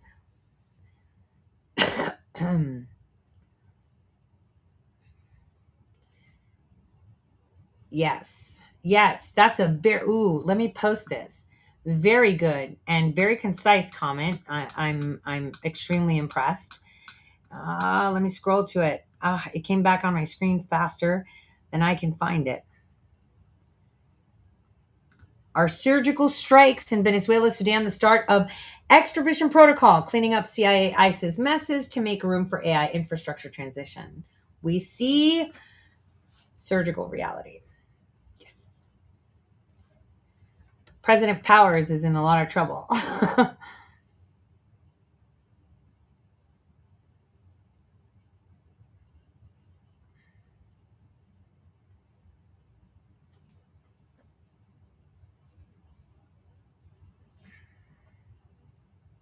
Is there an app to organize questions? Very good question. I'm just reading all of them. I'm pretty good. I have them sequestered. I can't see from the other platforms, which is Kakao TV, WeChat that I put it on. Facebook didn't go on. I think Facebook doesn't want me on, so I kind of stay off of it.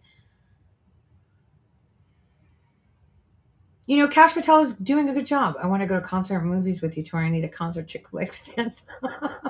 I'm actually quite lame, so, and I like honesty.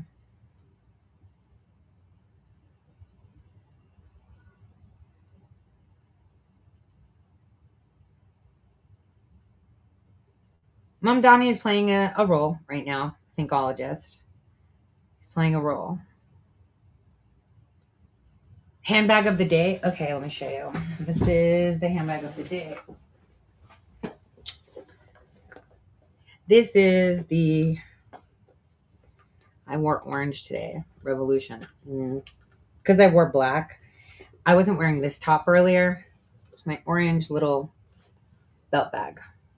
It's nice, soft, and smushy. You know what? Actually, I forgot. I'm going to do a draw for one of the extra bags that I got. Because I know the one person that won the last draw got it in Texas. She loves it. I know the leather was amazing. But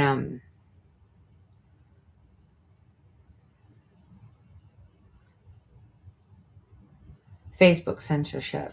Kash Patel. Kash Patel is doing a really good job. All of them are doing a really, really good job.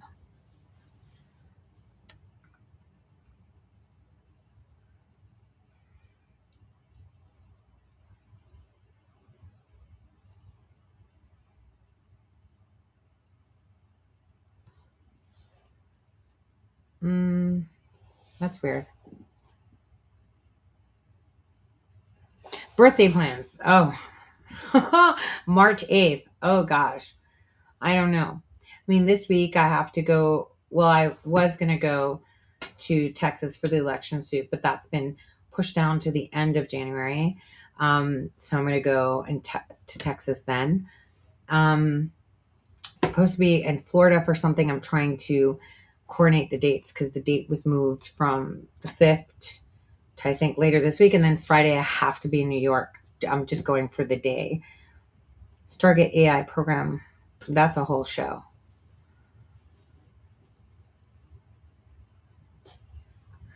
The best thing that will happen soon, that you will see accountability happening. Oh my God, Antarctica birthday cruise. You know what I would rather do is actually put up oral arguments for Tina's appeal January 14th. Yes, that's true. Tina Peters has oral arguments January 14th. So we will see accountability coming forward now. I'm not babysitting her. I am her.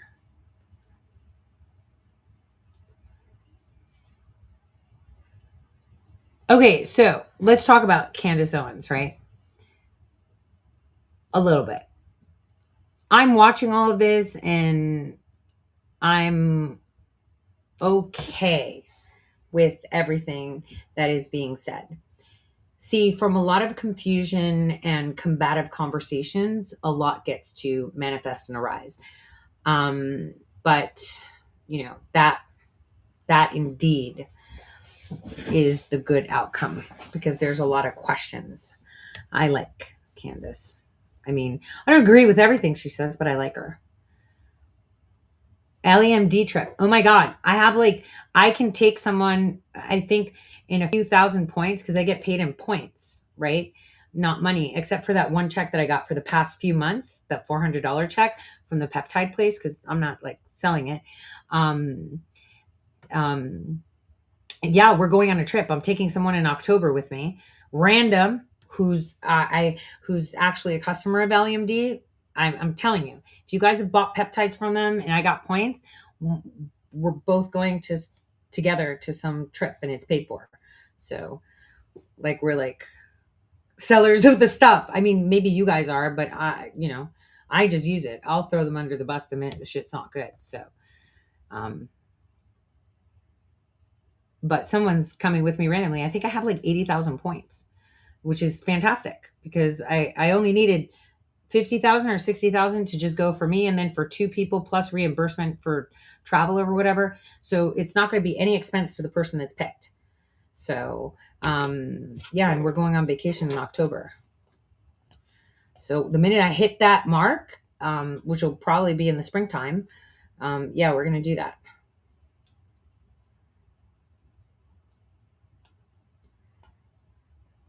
The anger the American people are feeling right now over taxpayer money. Will Trump administration address the issue?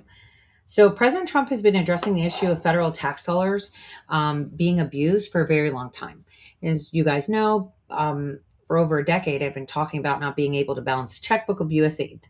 USAID has been constantly abused, told you about the issues of them balancing their checkbook. This has been an ongoing systemic issue. And in order to, actually fix the issue, you don't have to expose it first. You do the investigations. This is why I say when Bondi and the FBI have said, no, we've been working on this for a while, you have to remember that all of these things have already been done. 2018, I was reporting on it, and it wasn't just Minnesota and North Dakota. It was Seattle. It was New York. We have extreme Medicare fraud, right? We have Social Security fraud. This is why Iron Mountain was taken. They put a lot of people on, they fired them, and then they brought them back or put them on like a hiatus because they wanted to see how they were doing this. As far as elections go, I mean, everyone's thumping their own, and tooting their own. But the bottom line is some things, like President Trump said, I'll use his words. We don't reinvent the wheel because it works. So we should just go to paper ballots that don't need computers to count them. And that can occur. But right now, we're trying to see how this can occur. Because the problem that we're going to have as a nation is that states are coming back on us saying, well, we know you want to do national security, and this is a problem with the ICE thing. Arguments that are being had is, oh, he's just like anti-immigrants, and he's coming in and taking ICE, and we have all these old lesbian meanies. And the reason I say it is because like so many of them in New York are sequestered. They're like short square dykes. So it's like they're all mean and upset. But the problem that we have is that the states are combating the power of the federal government. It's almost like, with AI, where they said the government's going to be head of everything. So it's going to be centralized there, and then the states will have their own. That's a big deal too, right? But for coherence of a nation, it would make sense that there would be a centralized node, and then each state would have their own, and then they would barter information that they would sell to the federal government and only released on cross-state border things. So right now, all these legal battles that are happening with ICE, where President Trump's like, no, it's not about that. It's about national security. We're removing these illegals, not because they're illegal only for trespassing, but they're hard-ass criminals too. And so we're catching all of them. And they're like, well, you're not allowed to do that. Well, we're allowed to do it because it's national security. Where you're not allowed to do it, but it's national security. So this is the battle that we're fighting. We can't ban all the machines if we don't have the right to do that, because then the states are the ones that are paying for these machines, and they're like, we conduct elections the way we want to. And it's like, all right, so when are we going to have the conversation that elections are a national security issue? So all these legal battles will be stacked in order to be able to create the perfect argument to have these discussions, because by the Constitution, the states organize their elections.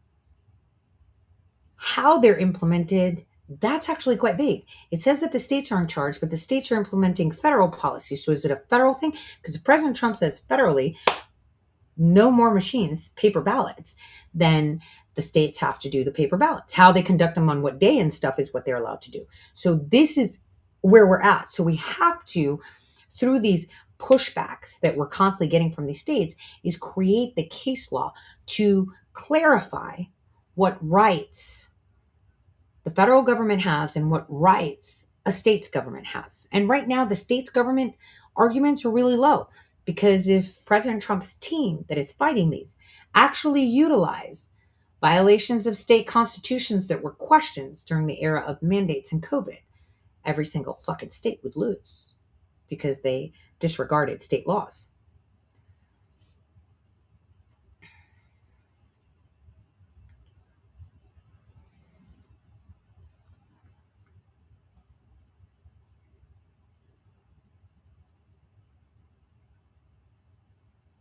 You have a battle on our own hands in New Jersey. Can you talk about the remote? Yeah, that's like a totally separate show. Vance is transitory.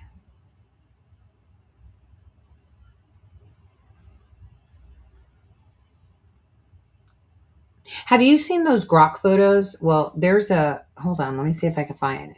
Is it here? Give me a second. Let me find it, because this is actually quite funny.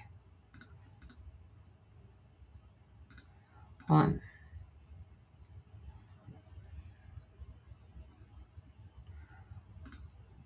Everyone's talking about Trump's health again, right? Of course they are.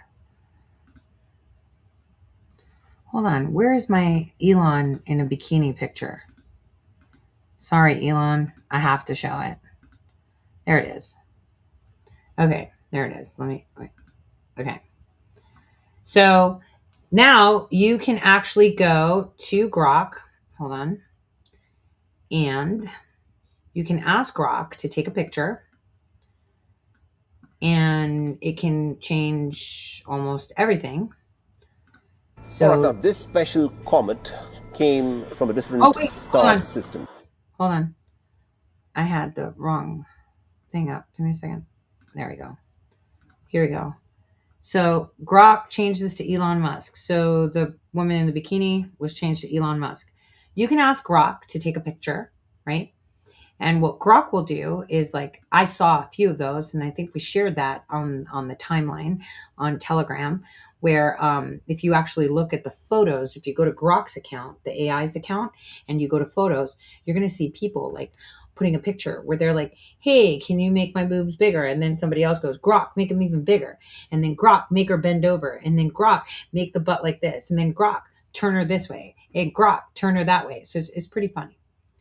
Well, let me show you this video too. This is interesting. I want you guys to see this for a second. Give me a second. Let me grab it. This is from the White House.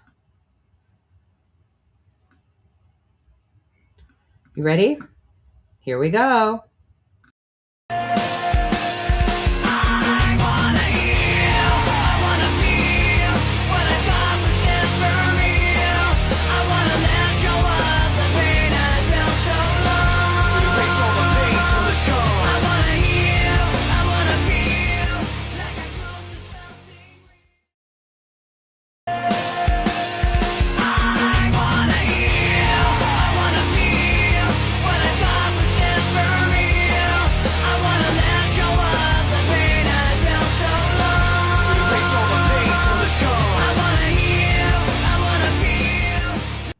Now, I'm really liking the content that the White House is actually bringing out lately.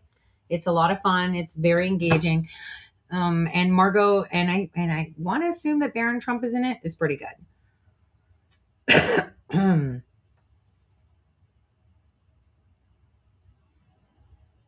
Yeah, I know. It's pretty interesting. All right, you guys.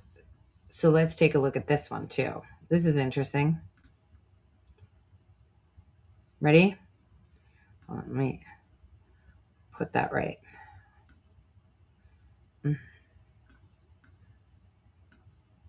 Here we go.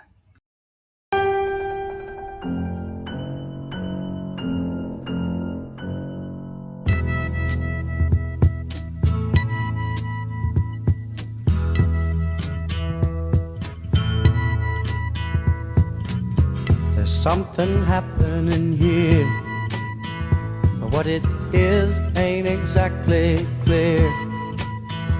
There's a man with a gun over there, telling me I got to beware. I think it's time we stop, children. What's that sound? Everybody look what's going down.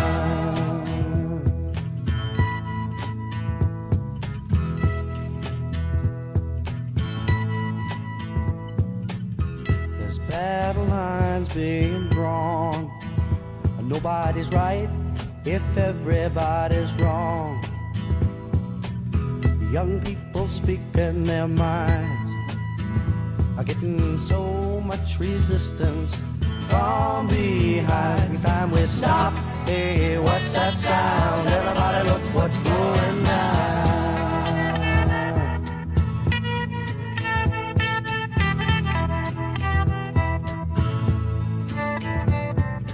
Paranoia strikes deep into your life, it will creep. It starts when you're always afraid.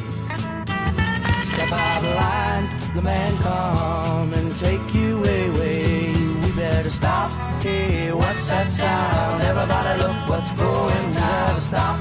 Hey, what's that sound? Everybody look going, we better stop now. What's that sound? Everybody look what's going, we better stop. Children, what's that sound?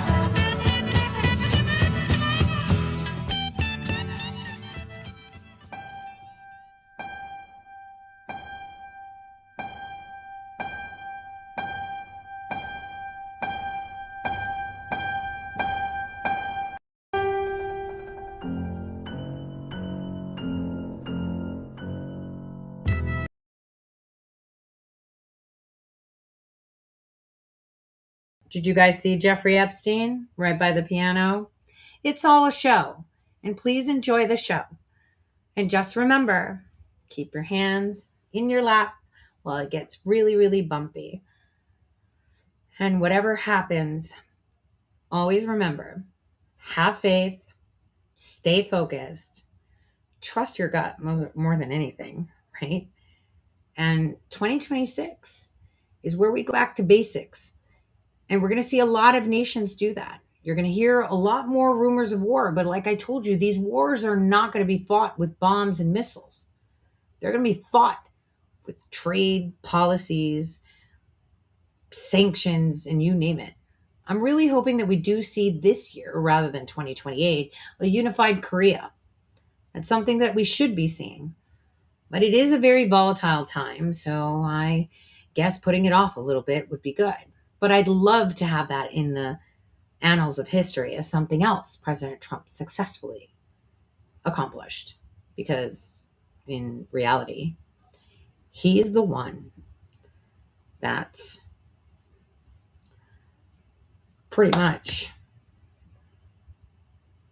helped kick off an organic awakening and the reversion back to basics of what our forefathers had intended for our nation and what being a sovereign individual means. Sovereign people are able to function independently, and independently, each person can collectively contribute. And this is how we prosper as a society. The basis should be love. And right now we have governments all over the world, including our own, that have overextended their authority, consider themselves separate from the consequences that we face. And these are built systems, not just individuals, systems, as you saw with, the overhyped Somali, when it's everywhere and it's not migrants.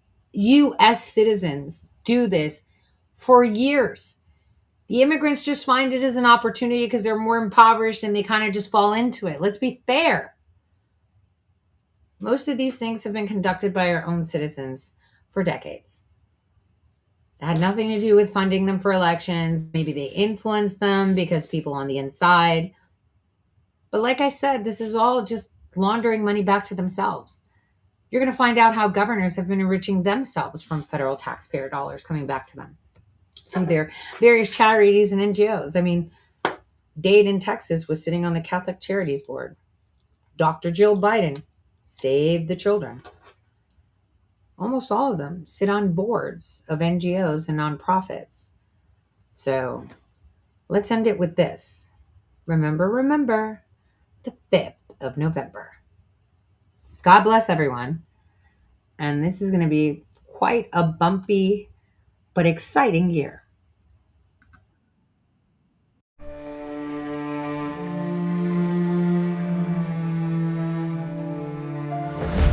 Remember the 5th of November, the media's spin and plot.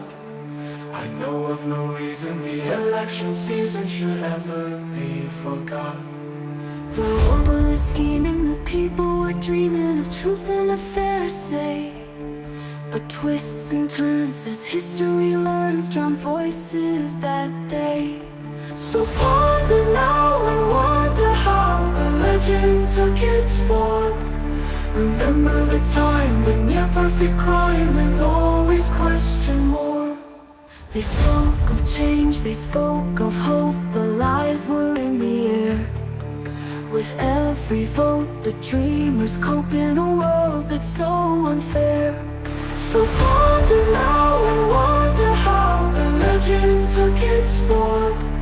Remember the time, the near-perfect crime, and always question more.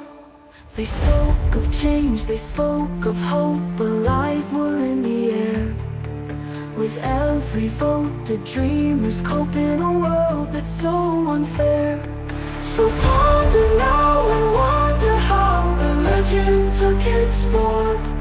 Remember the time, the near-perfect crime, and always question more. Eyes wide open, never closed, the truth may still be there. In every heart the story grows, with voices everywhere. The shadows loom, the whispers boom in corridors of power. The people's cry beneath the sky grows louder by the hour. So ponder now and wonder how the legend took its form. Remember the time, the near-perfect crime, and always question more. The masks we wear, the truths we share, in the light of day. The fight goes on until the dawn, when justice finds its way. So ponder now and wonder how the legend took its form. Remember the time, the near-perfect crime, and always question more. Remember the 5th of November, the echoes of the past. For in our hearts the truth imparts a legacy to last.